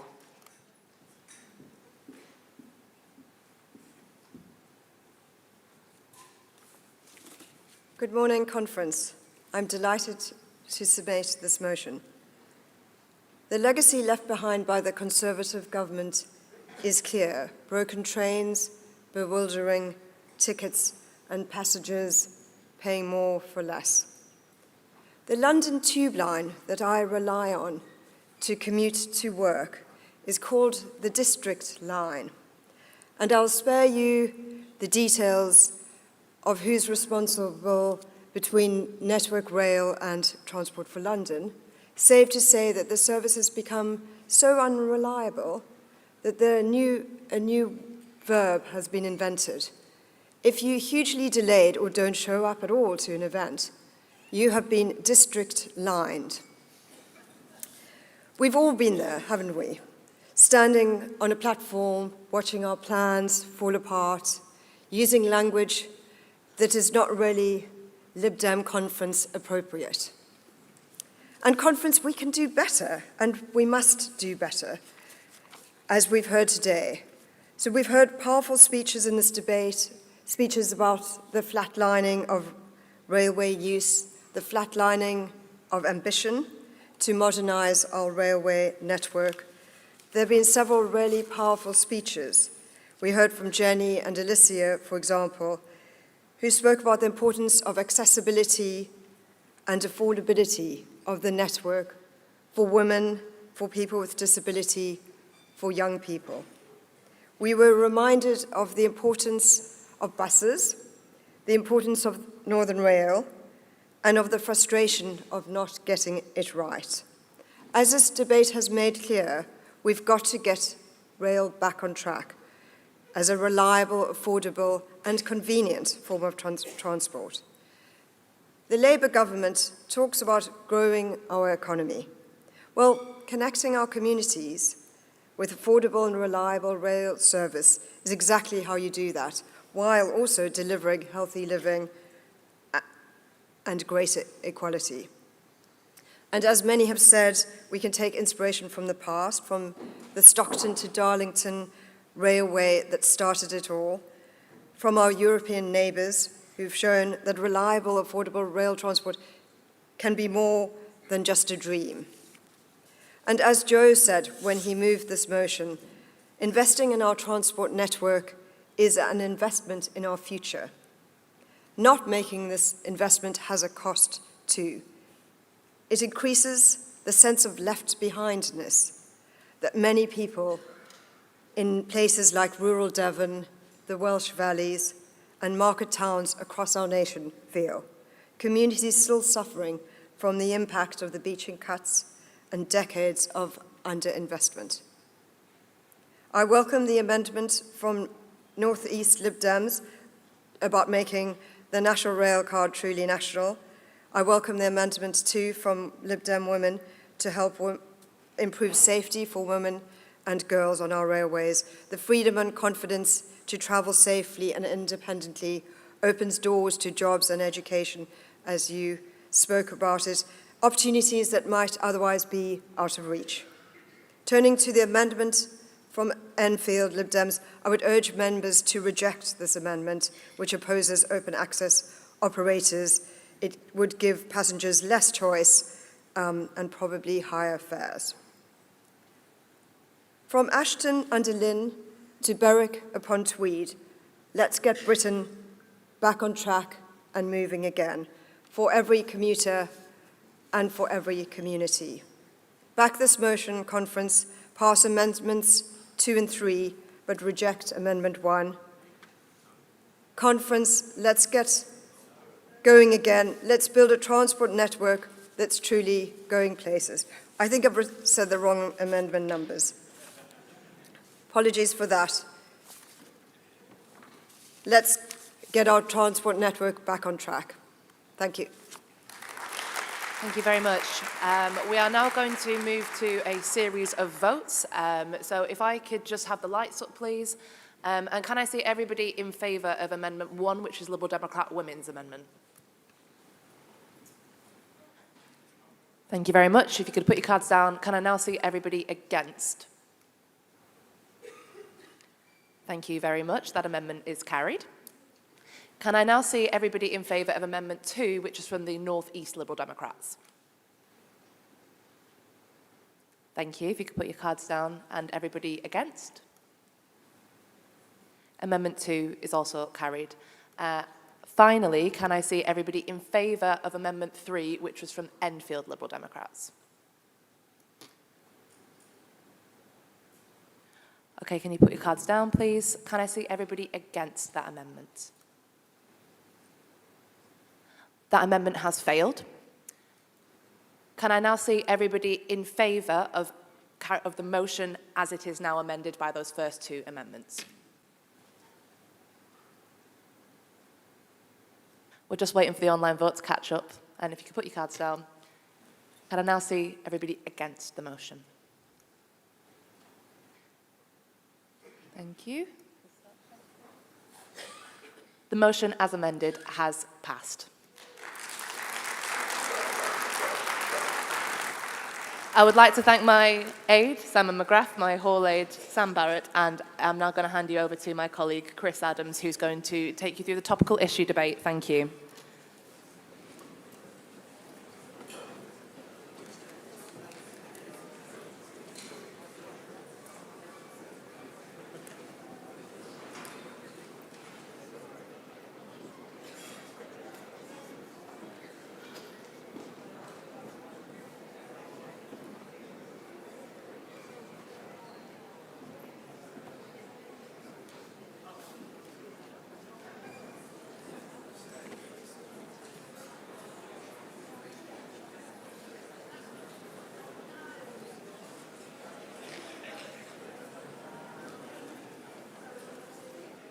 Good morning, conference. We are running a tiny bit behind schedule, so if people could just make sure you take your seats quickly and please continue conversations outside the hall, that would be much appreciated.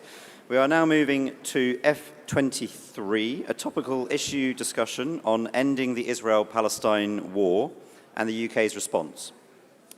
We don't often hold topical issue debates, so and the first thing that keen readers of the conference agenda will notice that there is no motion at this debate. We aren't proposing new policy in this debate, nor will there be a vote at the end of it, which means, thankfully, we'll get to squeeze in a couple of extra speakers, hopefully. This style of debate really is an opportunity for members to contribute to an open discussion on a specific topic. I've read out the title for you. It's obviously in Conference Daily as well, but just to remind you, it is Ending the Israel-Palestine War and the UK's Response. Now, I know this is a contentious topic with strong views on multiple different sides, and in that context, it is vital that every member reminds themselves of the member's code of conduct and structures their remarks accordingly. Let me be absolutely clear, conference. It is my role to ensure good, orderly debate. I hope you will make my life easier by keeping your remarks in line with the members' code of conduct.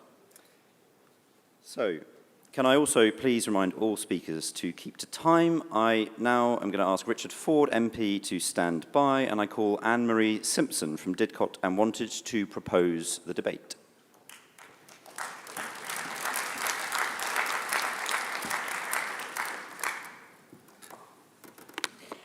Hello, conference. A year ago, I stood in conference hall and delivered a speech imploring us to act, to listen to the cries of Palestinians, to see your shared humanity with them and the hostages, and to do what we can to stop the slaughter and the complete destruction of Gaza. Today, as I stand before you, Beit Hanun in the north of Gaza lies flattened, an apocalyptic landscape, completely destroyed by Israel, and now Gaza City burns. The confirmed death toll has exceeded 65,000, 20,000 of them children, and at least 166,000 are injured. From satellite image analysis, an estimated 70% of the structures that supported 2.3 million Palestinians in the Strip have been destroyed or damaged beyond use. Homes, schools, universities, hospitals, shops, offices, water, electricity, sewage infrastructure, roads and pavements, whole communities gone. But what really matters are the people. Bombed, shelled, burnt, displaced, and starved in scenes that challenge every one of us that care to look and comprehend the true horror of what they are seeing.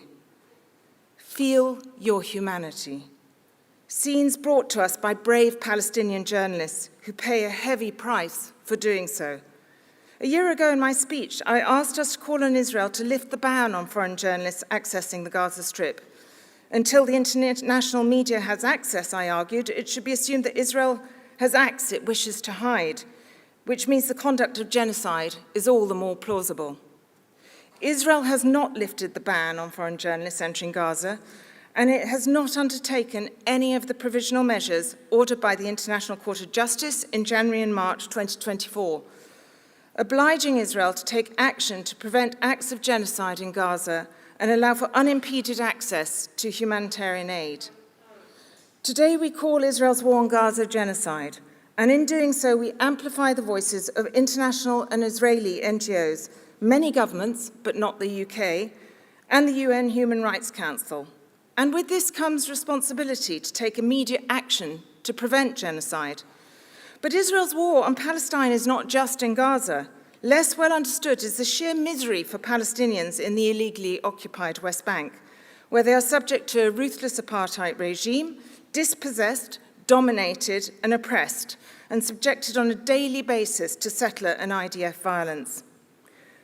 Less well known than the plight of the Israeli hostages is that of 10,000 Palestinian prisoners, including children, held in notorious Israeli prisons and detention centres without any semblance of a fair justice system, and subjected to well-documented evidence, widespread torture and sometimes death. The UK is expected to, at long last, today hopefully, recognise the state of Palestine, and in doing so, Palestinians' inalienable right to self-determination.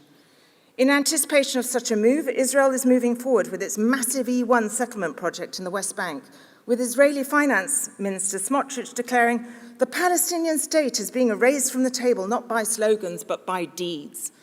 At the same time, Netanyahu has announced a vision for a greater Israel, which includes occupied Palestinian territory, as well as parts of Egypt, Jordan, Syria, and Lebanon. What is crystal clear is that Israel shows no sign of meaningful change to its illegal occupation of Palestine or its conduct in the war on Gaza. Breaking international law by bombing the Hamas negotiators in Qatar shows that Israel has no interest in a ceasefire in Gaza and an end to war. And remember, it was Netanyahu who abrogated the last ceasefire in March. The change needed will not be triggered from within Israel, but from outside, from international pressure. It must be forced to change. This is Israel's South Africa moment. We need wide-ranging economic and other sanctions, a total ban on arms sales, and visa restrictions, especially on settlers. The UK government policy needs to change. Recognition of the state of Palestine is welcome, but not enough. We must now avoid complicity in genocide and war crimes and follow obligations triggered by the ICJ advisory opinion. All military cooperation must end, including British people serving in the IDF. Active steps need to be taken to arrest people accused of war crimes so that they can be charged and tried. All trade that facilitates the illegal occupation must be halted. Allow students and severely injured children from Gaza to study and be treated in Britain. I am reminded of Mahmoud Darwish quote, regarded as national poet of Palestine, who died over 17 years ago. He said, "Please draw your remarks to a close." "The Palestinians are the only nation in the world that feels with certainty that today is better than what the days ahead will hold. Tomorrow always heralds a worse situation. We must change that reality for Palestinians. We must give hope to Palestinians and Israelis that they can live in peace, dignity, justice, and equality. Thank you very much. We must pressure Keir Starmer to change UK policy, change the course of history, and call an opposition." Thank you very much. Sorry, that went way over time. Can I now please ask Jeff Seith to stand by, and can I call Richard Ford, the MP for Honiton, Sidmouth and Tiverton. In March, I met Aviva Siegel. She had been released from Hamas captivity, and her husband Keith was still in a Hamas tunnel underground in Gaza. She was a model of magnanimity, but this was not typical. I was on a Foreign Affairs Committee trip to Israel and the occupied Palestinian territories, where we watched armed settlers, saw destroyed Palestinian homes, and met intransigent Likud MKs in the Knesset who see no future in for Palestinians in Gaza. In July, the Foreign Affairs Committee recommended that the British government recognise a Palestinian state. 4 days later, Keir Starmer announced conditional recognition. In 2017, at this conference, we adopted a policy that would have placed no conditions around consent from Israel. As Keir Starmer announces British recognition of the state of Palestine today, we regret that there was no Palestinian state created years ago that may have removed the sense of injustice from which Hamas has so dreadfully profited. For all the flummery that we have seen around the state banquet this week, the attempt by Keir Starmer to influence Donald Trump has flopped. At least when Trump met with Starmer in Scotland this summer, Trump was prepared to acknowledge real starvation in Gaza. But amidst the pomp and the ceremony of the state visit this week, Donald Trump, ever the narcissist, said in relation to recognition, "I have a disagreement with the Prime Minister on that score." Ed Davey's decision not to attend the state banquet was a principled one, and it has been entirely vindicated.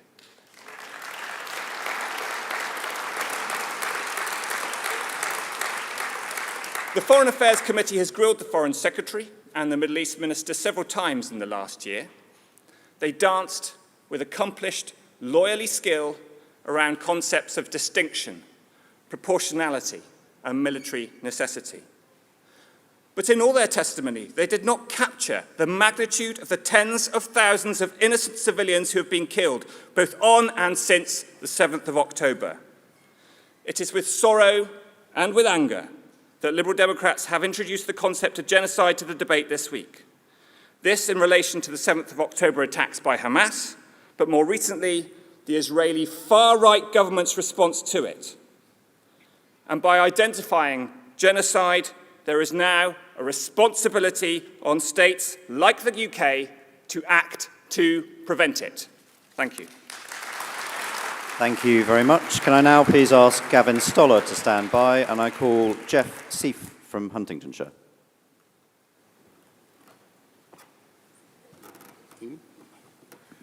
Turn the thing the right way round, Seif. Good morning, conference. Religious fanaticism has been and continues to be the curse of humanity. It has been the cause of the denial of basic human rights, persecution of minorities, and of course wars throughout history. The fanatics within the government of Israel are fixated on the idea that the destiny of the Jewish people can only be realized if the boundaries of their country are extended to include the biblical territories of Judea and Samaria. But that is no justification for the barbaric atrocities committed by Hamas on the 7th of October. But whereas a less fixated government might have paused and tried to work with its Arab neighbors, with whom it had already established good relations, to rein in Hamas and to secure their help to release the hostages, they pursued a vengeful and disproportionate response, the collateral damage of which has resulted in the destruction of the lives and the property of thousands of innocent people. The world is right to condemn the actions of Israel's fanatical leaders, but we should remember that they do not represent the majority of people in Israel. It is a functioning democracy, and those fanatics will be removed, hopefully sooner rather than later. However, we should also remember that the majority of Palestinians in Gaza have also been subjected to the corrupt and fanatical rule of Hamas, who, apart from clamping down on any internal opposition, has vowed to annihilate Israel and all people of Jewish origin. Many of those murdered on October the 7th were actually peaceniks who were working with their Palestinian neighbors. We all want to see a two-state solution, the return of the hostages and peace. But leaving aside the small matter of borders, Palestinians have as yet no civil system of governance. So I question the practical purpose of recognizing a Palestinian state at this time and question how it would help achieve the outcome that we all want. Starmer is being forced to go along with this impotent gesture in order to placate its unruly left of his party. But we fair-minded and liberal Democrats are not obliged to follow this populist cry that in the end may do more harm than good. We should use such influence as we have to push for alternative approaches, the establishment of a coalition of the willing with other countries who have not entrenched themselves with one side or the other, and who will be prepared to guarantee existing borders, take action to prevent the flow of armaments to Hamas. Where are they coming from? Step up food and medical aid when it is safe to do so, and provide the manpower to help with the gargantuan project that is the rebuilding of Gaza. Thank you very much. Thank you very much. Thank you very much, Jeff. Can I now ask Manuela Pertegella MP to please stand by, and I call Gavin Stoller from Hertsmere. Conference, regardless of rhetoric or heightened sense of outrage I or anyone else uses relating to what Hamas did on the 7th of October, the murder, rape, kidnapping, nor the actions of the Netanyahu government has committed since, we won't change the facts on the ground. The hostages will still be held, and Netanyahu will still continue his war. So, rather than stand here speculating on what version of the truth mainstream media feeds us, what do we know for certain about Israel, first of all? Well, we know that in the next 12 months there will be elections, and a new government will be sworn in.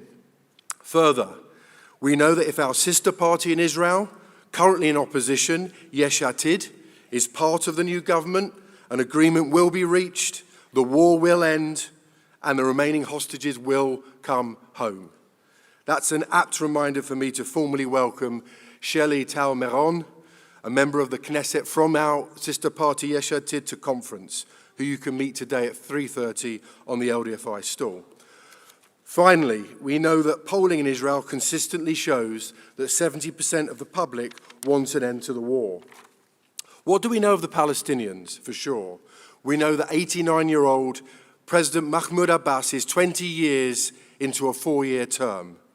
We know that the Palestinian Authority continues a policy of pay to slay, the incentive scheme set up to encourage martyrdom, with families benefiting from the killing of civilians in Israel, with larger incentives the more Jews you kill. We know the Palestinian Authority is corrupt to its core, and like Netanyahu, is invested in the status quo, because that protects vested financial and political self-interest. And we know that children are brought up and taught in schools to hate Jews and not accept the right of Israel to exist, all as part of the great struggle. Finally, what of Hamas? What are the known knowns? We know this is not about a two-state solution for these people. The useful idiots who shout the slogan from the river to the sea on marches in the UK are aping Hamas's charter, which is a one-state solution where Israel doesn't exist. We know they've put their own people at risk every minute of every hour, of every day, of every week, of every month for the past 2 years by using the civilian population to carry out their charter's objectives. The UK has to call out Palestinian corruption, demand a plan for the de-radicalization of Palestinian society and the state-building process, further sanction Iran, and sanction Qatar if they persist to host and empower Hamas. And finally, demand the hostages are released immediately. Thank you. Thank you very much. Can I please remind speakers to stay to time? I now ask Andrew George MP to please stand by, and can I call Manuela Pertegella MP to speak on the motion, on the debate?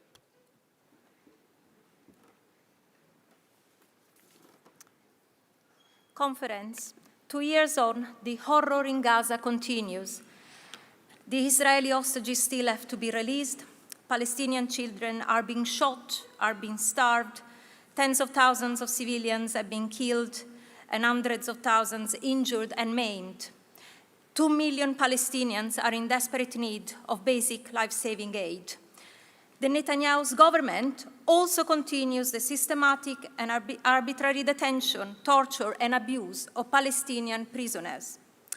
Evidence of torture under Israeli custody includes beatings, electrocution, deprivation of food, water, and sleep, and sexual violence.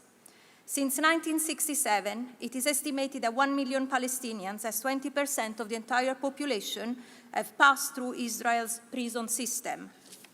The release of these prisoners is fundamental, not only for any ceasefire and end of conflict, but also for long-lasting peace. Many of the Palestinians detained indefinitely and without charge during this conflict are civilians, workers, doctors, patients, displaced Gazans, and children. Children are subjected to torture, psychological and physical abuse, and cruel conditions that violate human rights, children's rights, justice, and dignity. The Israeli government regularly prosecutes children as young as 12 years old in military courts.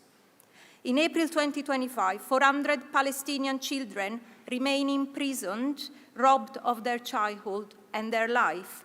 They cannot remain forgotten. They also must be released. Conference, this is a violation of international law that demands our outrage, but also our action. Thank you. Thank you very much. Can I now please ask Alistair Carmichael MP to stand by, and I now call Andrew George MP.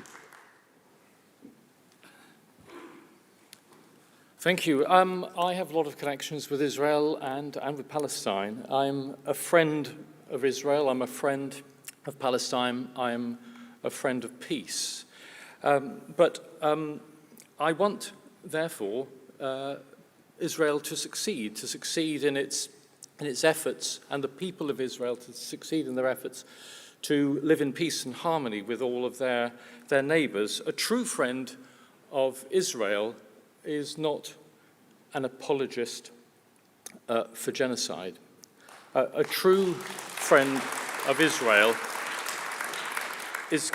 is candid and wants to call out the far-right regime for using starvation as a weapon of war, for using the IDF as a murder squad in Gaza, would call out these things. We need to make sure that we're fighting for a ceasefire, and in doing so, we should have that now. We should recognize that Hamas is already defeated. You cannot say that by having a ceasefire it's rewarding Hamas.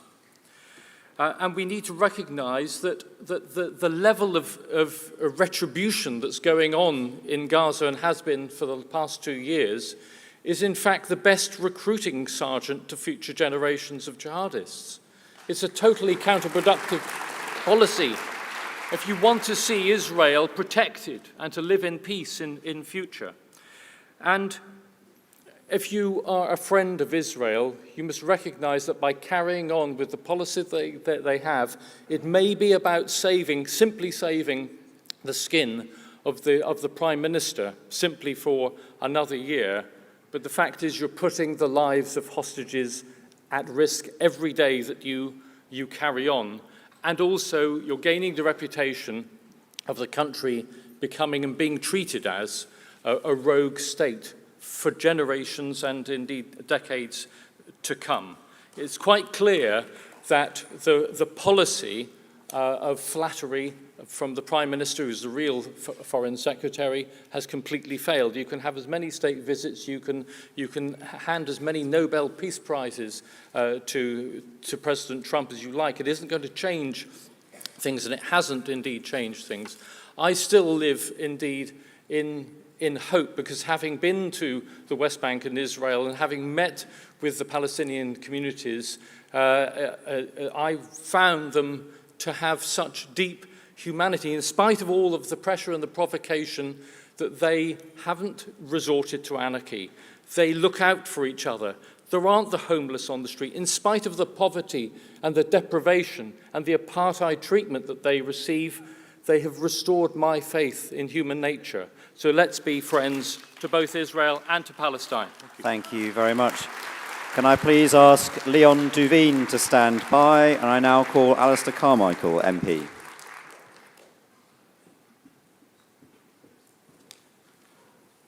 Thank you, Chris. Good morning, Conference.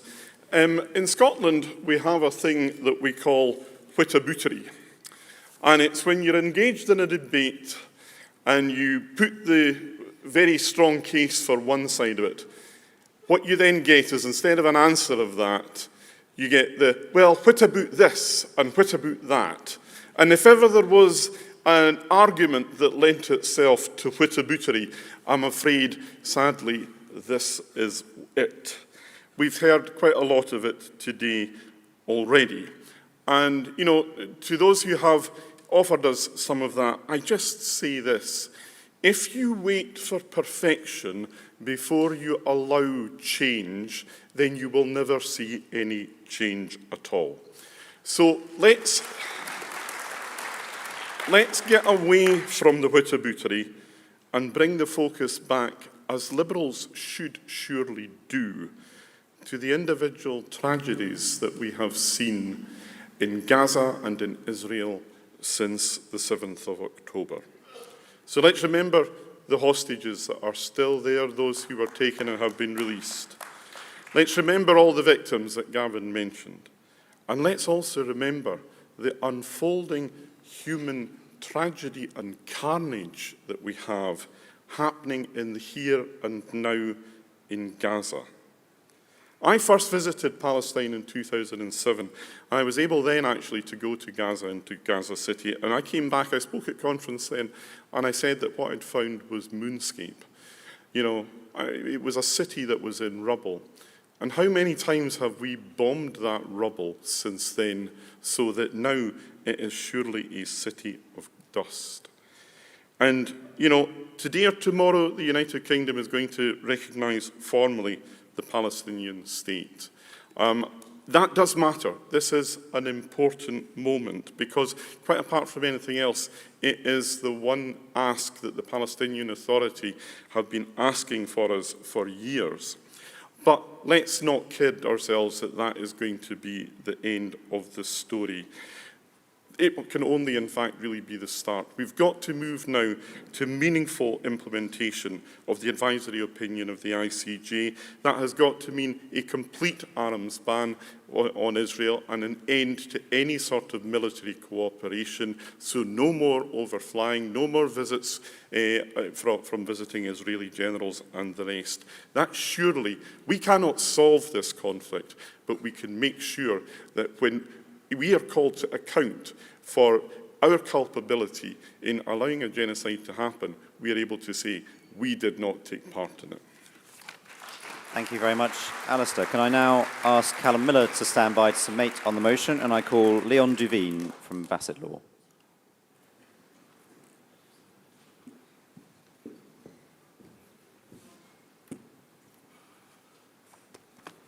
Good morning, Conference, and Shana Tova to all of you. Ending the Palestinian war is an ambiguous title for this debate. Are we talking about the current war in Gaza or the wider conflict? I will try to look at both. On Gaza, we need to look at what is blocking the ceasefire, which is the prerequisite to allowing sufficient aid in to relieve the starvation in Gaza itself. Hamas is a much reduced military force now. Indeed, it's not really a coherent military force anymore. Those Hamas units left are acting as guerrilla fighters or thugs, staging opportunist attacks on the IDF, and oppressing Gazans by carrying out punishment beatings and worse on those they accuse of collaborating with the IDF or simply opposing Hamas. As well as Hamas is stealing for aid and reselling it back to people at exorbitant prices. That's actually from Palestinians and Gazans I speak with. The only cards they have left now are the remaining hostages, but the Netanyahu government no longer actually seems to care about the hostages. The reality is, to get a ceasefire now depends on if we can force Netanyahu into agreeing to one. I'm not going to go into these complex Israeli politics over this, but Netanyahu knows if he agrees to a ceasefire, his coalition partners will collapse the already minority coalition government and trigger early elections. The Netanyahu will lose because even staunch right-wing people, like my cousins in Israel, absolutely hate Netanyahu. This leaves Netanyahu with if that happened, Netanyahu will have no way to delay his trial on corruption and a probable prison sentence.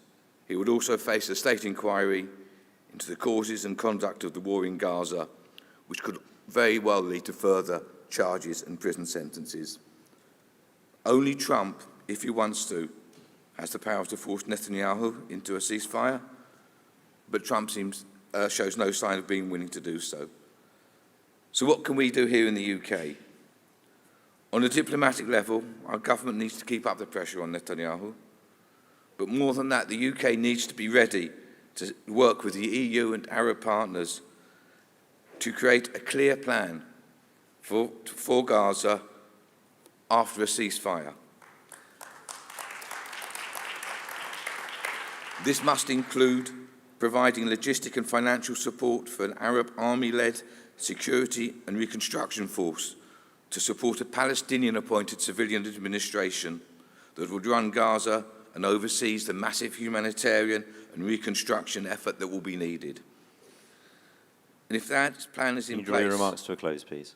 Okay. I just want to say a couple of words about what's happening in Israel. I'm really sorry, we're out of time. I'm very sorry, Leon. Okay. Can I now please ask Callum to come and summate the debate?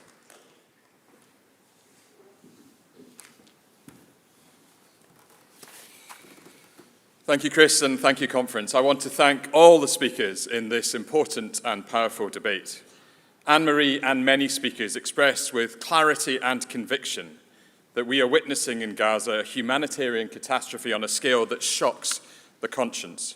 And as Leon has just highlighted, it is a crisis both for the hostages still held in brutal captivity by Hamas and for the millions of Palestinians whose lives and communities have been devastated by the Israeli government's actions. We, Conference, cannot be silent in the face of the unbearable human suffering we are witnessing there, nor the deepening crisis in the West Bank. And we must also reckon with the way this devastation is echoing here at home, shaping our politics, straining our communities, and yes, testing our shared values.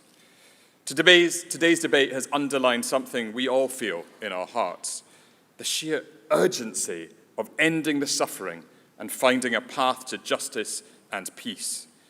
That means remaining resolute in our clear goals, securing the unconditional and immediate release of the hostages from the Hamas terrorists, moving immediately towards a new negotiated ceasefire, pressuring Netanyahu to end his devastating offensive in Gaza and flood the Strip with aid, and firmly opposing the expansion of illegal settlements in the West Bank. As Jeff and Andrew said, we must do everything in our power to draw power away from the extremists in both Israel and Palestine, while empowering the moderates in each of those societies. And with Gavin, I welcome Shelley Tal-Meron and wish her and her colleagues well in challenging the Netanyahu government. Conference, we have always been clear that Hamas is a genocidal terror group who must have no role to play in the future governance of Gaza. We stand firmly against their warped ideology and uphold our conviction in the right of the State of Israel to exist. More must be done to apply pressure on the Hamas terrorists, including the UK and US pressuring Qatar to revoke Hamas's political headquarters in Doha unless they commit to the unconditional and immediate release of the hostages. For Conference, we must also be clear in our condemnation of the actions of the Israeli government and their offensive in Gaza. For the evidence is mounting, and in the face of that, we must call it what it is, a genocide.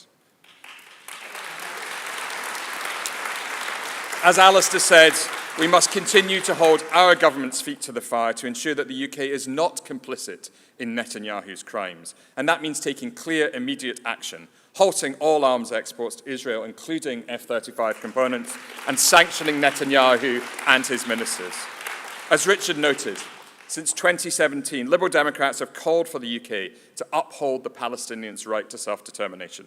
So I welcome the government's long overdue decision to recognise the state of Palestine.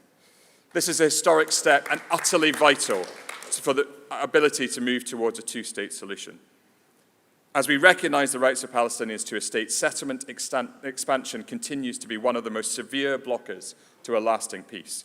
So the government must finally back Liberal Democrat proposals to ban all trade with those settlements, ensuring that UK businesses cannot contribute to their development or their sustainability.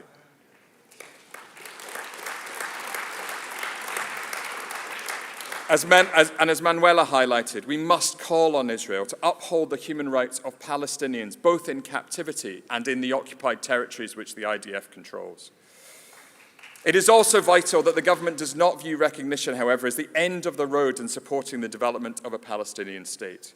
It must pursue vital reforms within the Palestinian Authority on strengthening the rule of law, the functioning of democratic institutions, and protections for the freedom of expression, and in cracking down on corruption. Our government must support and hold the PA to account for the implementation of these reforms. Conference, as we call on the government to take these vital steps, we must also recognise and address the impact of the war on our own streets. Since the 7th of October, terrorist attacks by Hamas, the rise in anti-Semitism has been horrifying, and as a society, we must all work to stamp it out. Here in Bournemouth, the local Jewish community faced horrendous abusive acts at the synagogue last month, and I stand shoulder to shoulder with them in rejecting this hate. The UK is also experiencing a surge in Islamophobia with anti-Muslim hate crimes at record levels. This too is totally unacceptable. Liberal Democrats will always fight to ensure that everyone can feel safe in their communities and no one should have to suffer or live in fear simply because of their faith or their identity. Conference, I know that many of us have been deeply concerned by the hundreds of arrests that have taken place under terror laws simply for holding signs for Palestine action. The right to political protest is fundamental in a democracy. Any who use violence or anti-Semitism to protest will face serious consequences under existing criminal law. But the right to protest must be upheld, and that's why I'm so glad Lisa Smart has met with the Independent Review of Terrorism Legislation to share her concerns with him in person. Liberal Democrats will continue to advocate for the right to protest. Thank you, Conference, for this important and meaningful debate, and I assure you we will continue to fight for the values of this party in upholding the search for peace between Israel and Palestine. Thank you very much, Callum. And thank you, Conference, for a good and orderly debate. I'm sorry we ran over slightly. I also apologise to those who put in cards, which we didn't get to call. Unfortunately, the debate was severely oversubscribed. I'd like to thank my aide, Duncan Brack, and my hall aide, Charlie Hasted. And I now hand over to Simon McGrath to chair the next session.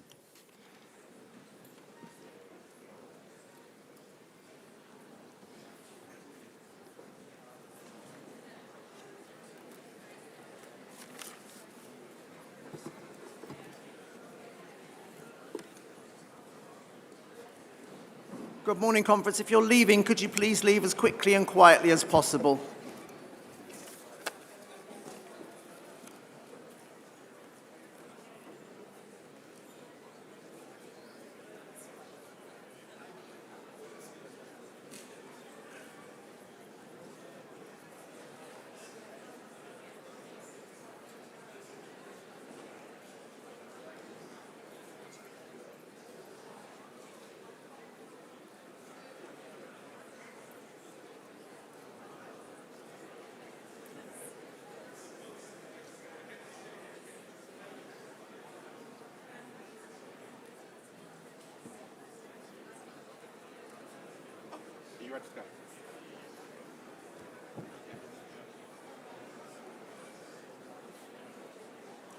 Conference, could people please leave as quickly as possible? We've already slightly overrun, and I know that people are keen to hear our next speaker.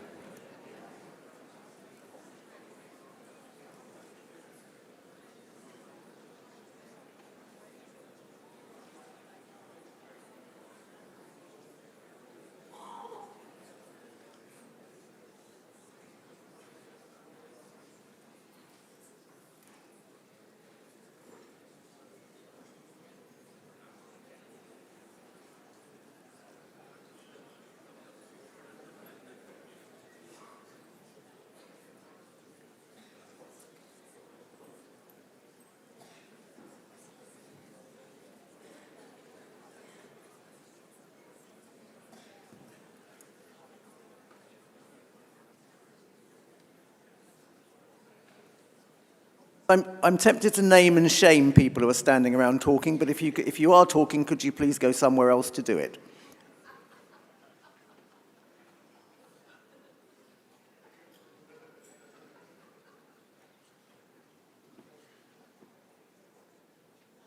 Conference, it's my pleasure to call our next speaker, Daisy Cooper, MP for St Albans and Deputy Leader.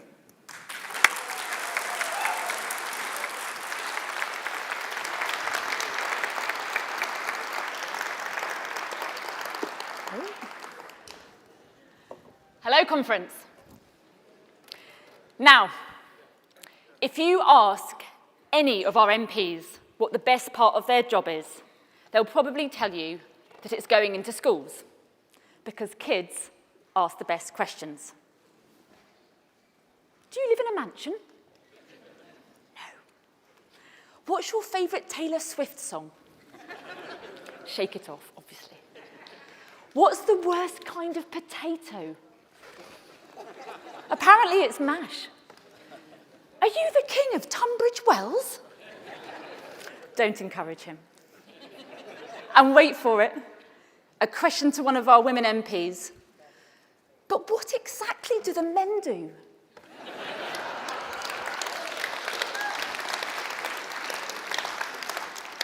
Conference, these are all real questions put to our MPs by some of our youngest constituents. And as charming as they are, the number one issue that children raise with me is the climate crisis. Even some very small children know that the Earth is warming, sea levels are rising, and that some animals are on the brink of extinction. They'll often ask if there's anything more that we can do to stop the worst from happening. And so I tell them a story. I say, when I was your age, there was a thing called acid rain, and it was really, really scary. There was so much pollution in the air that when it rained, for many forests and lakes, every living thing was killed. But clever scientists and environmental campaigners got together and they persuaded elected politicians all over the world that they had to act. And they did. And then I tell them that the same is possible again now. Conference, this isn't just a moral mission. This isn't just an environmental mission. Conference, this is an economic mission. The UK's net zero economy is an economic powerhouse. The sector is growing 3 times faster than the overall UK economy, and net zero jobs have higher than average wages too. Investing in climate action will help build our energy independence in an increasingly uncertain world. And crucially, for struggling households, the growth of this sector will bring energy bills down and help with the cost of living. Conference. For all these reasons, building a new climate economy should be an absolute no-brainer. But as we all know, there are those who want to sow scepticism, delay action, and then scrap the very schemes that give us energy security. The Conservatives really set us back on climate action. Not my words, the words of the Climate Change Committee boss. The Conservatives ripped up the requirement for new homes to be net zero. They scrapped solar panel subsidies, they gutted the Green Deal, and they kiboshed the Green Investment Bank. 2 flagship Liberal Democrat achievements in government which would have literally insulated thousands upon thousands of people from the worst of the cost of living crisis. The Conservatives' decision to cut the green crap has condemned millions of people in our country to living in freezing cold homes with sky-high bills. And even though the Conservatives stand guilty of leaving us exposed to energy shocks from Putin's illegal war, they are shamelessly locked in a race to the bottom with Reform UK.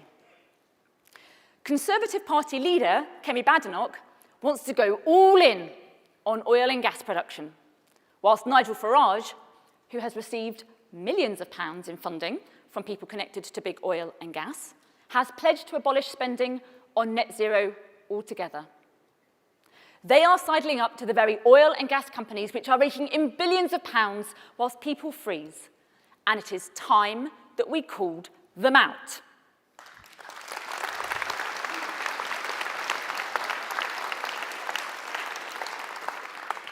Make no mistake, conference, the approach of these turquoise Tories will destroy our environment, destroy this booming sector of our economy, and it will destroy our energy independence. The only person who will be left smiling will be Vladimir Putin as he pets Nigel Farage on the head and tells him, good job.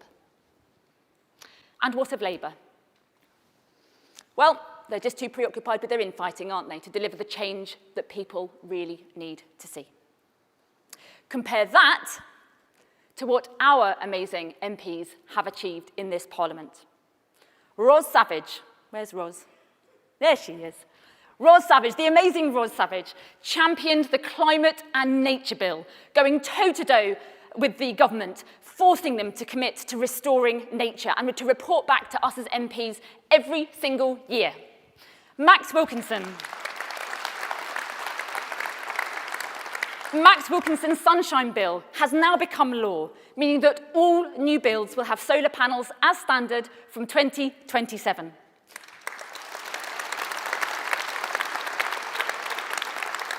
And our own party leader, Ed Davey, has set out a bold plan to halve energy bills in the next decade with the delinking of energy and gas prices. So we have shown, conference, time and time again, that we are the ones who can design policies that both work for the climate and which tackle the cost of living.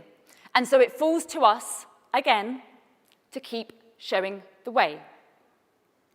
Now, conference, you might know that there are lots of energy-saving schemes that exist already, but uptake has been very slow. Costs remain stubbornly high, and without further action, net zero targets will not be met. But that's partly because there's a gap that needs filling. At the one end, there are government schemes to create warm homes for council tenants and homeowners on low incomes. At the other, there's GB Energy, designed to build big infrastructure projects like floating wind farms. But in the missing middle, we have homeowners, community energy groups, SMEs, and they're so frustrated because they want to do the right thing, but they can't afford to. They want to invest in energy-saving measures, solar panels, heat pumps, home insulation, but they just can't afford the upfront costs of commercial loan rates. So even though they know that they'll be doing their bit and that they'll make savings on their energy bills in the long run, they can't take that action. So conference, if we are really going to decarbonise homes in this country, we need to enable homeowners to take the urgent action that they want to take for their families' energy security and for their children's energy security too. Today, conference, we start to fix that. Today, I am calling for the creation of a new energy security bank, a bank that could unleash up to £10 billion of affordable loans to homeowners to invest in their energy security and to bring energy bills down permanently.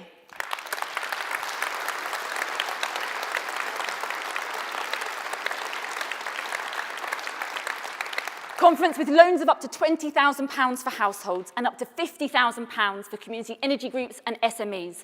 Households and small businesses would finally see change in their homes, in their high streets, and in their bank balances.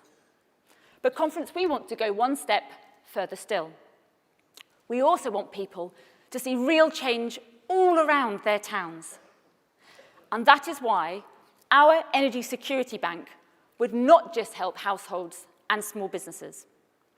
Our energy security bank would have a dedicated lending scheme to accelerate the rollout of solar panels in large supermarket car parks right up and down the country.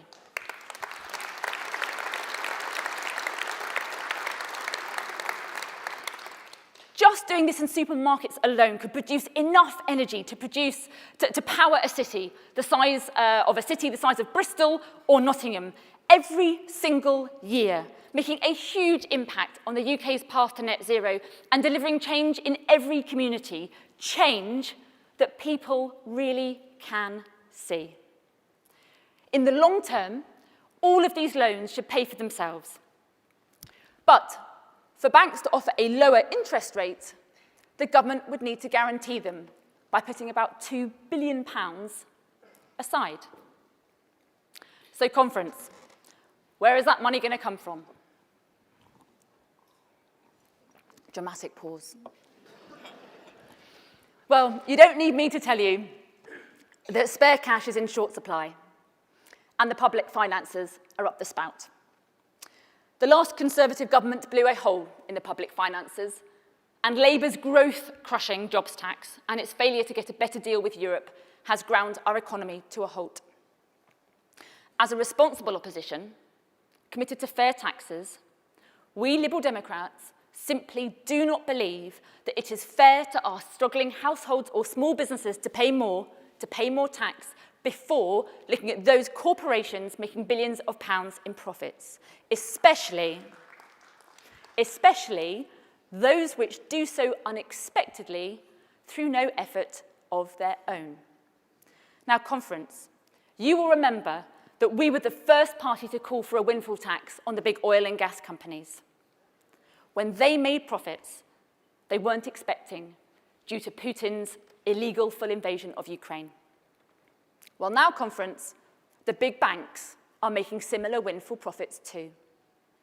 Due to an unintended consequence of the quantitative easing programme launched more than a decade ago, we taxpayers are now shelling out billions of pounds to the shareholders of the big banks, simply because interest rates have remained so high for so long. Banks never expected to receive this windfall. They never relied on this windfall, and they never took on any risk to reap this windfall. So today, conference, I can announce that we Liberal Democrats will raise the capital to underwrite our new energy security bank through a new time-limited windfall tax on the big banks.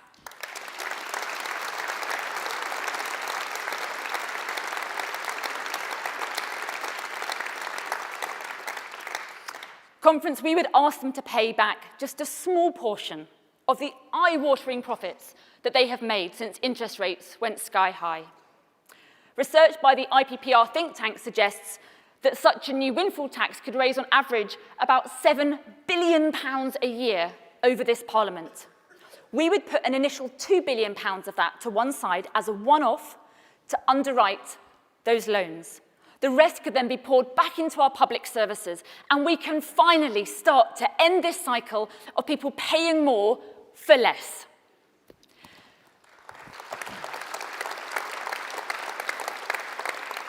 Conference, by taxing just the windfall interest payments that the big banks receive at the taxpayers' expense, we can fund our public services in a fair way, whilst fully respecting the Bank of England's independence and safeguarding our country's economic prosperity.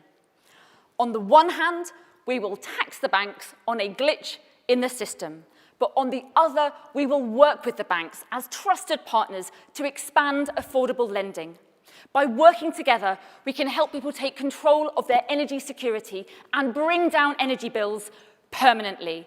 And with this new idea, conference, it is just as vital that the government doesn't jettison the existing tax incentives that are working well.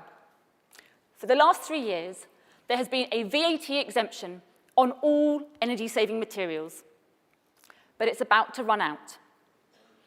And that's why, to make our energy security bank low-interest loans go as far as possible, I am calling on the Chancellor today to use the autumn budget to extend the zero-rated VAT exemption on all energy-saving materials for a further 3 years.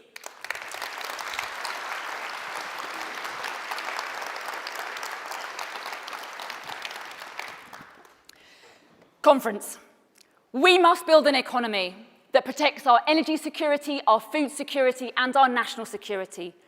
Our plan for an energy security bank is an important step in that direction. To grow our economy, to tackle the cost of living and the cost of doing business, we must aggressively drive down core costs and empower those people who want to do the right thing. Our plan for an energy security bank will deliver investment in the real economy, investment that will generate growth, create jobs, and provide countless households and small businesses with the energy security that they crave. Conference, we must call out Nigel Farage, who falsely claims that renewables drive up prices when it's renewables that brings them down. We must call out those who peddle climate myths and would have us left at the mercy of global gas markets. We must reject the climate cost doomsters in the Conservatives and Reform UK. We must embrace our responsibility to push back against this rising tide of populism, and we must show that when done well, taking climate action and tackling the cost of living can and must go hand in hand. Conference. Steady. We must do it for our energy security. We must do it to grow our economy. And we must do it for those children. Thank you.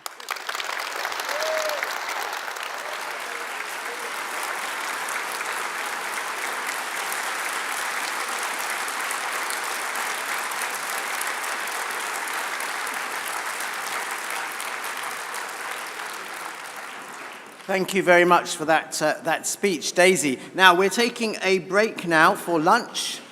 We will be back here at 14:10 for a speech by Alex Cole-Hamilton. We have plenty of interesting things to do at the Fringe and in the exhibition hall, so see you later on. Bye-bye.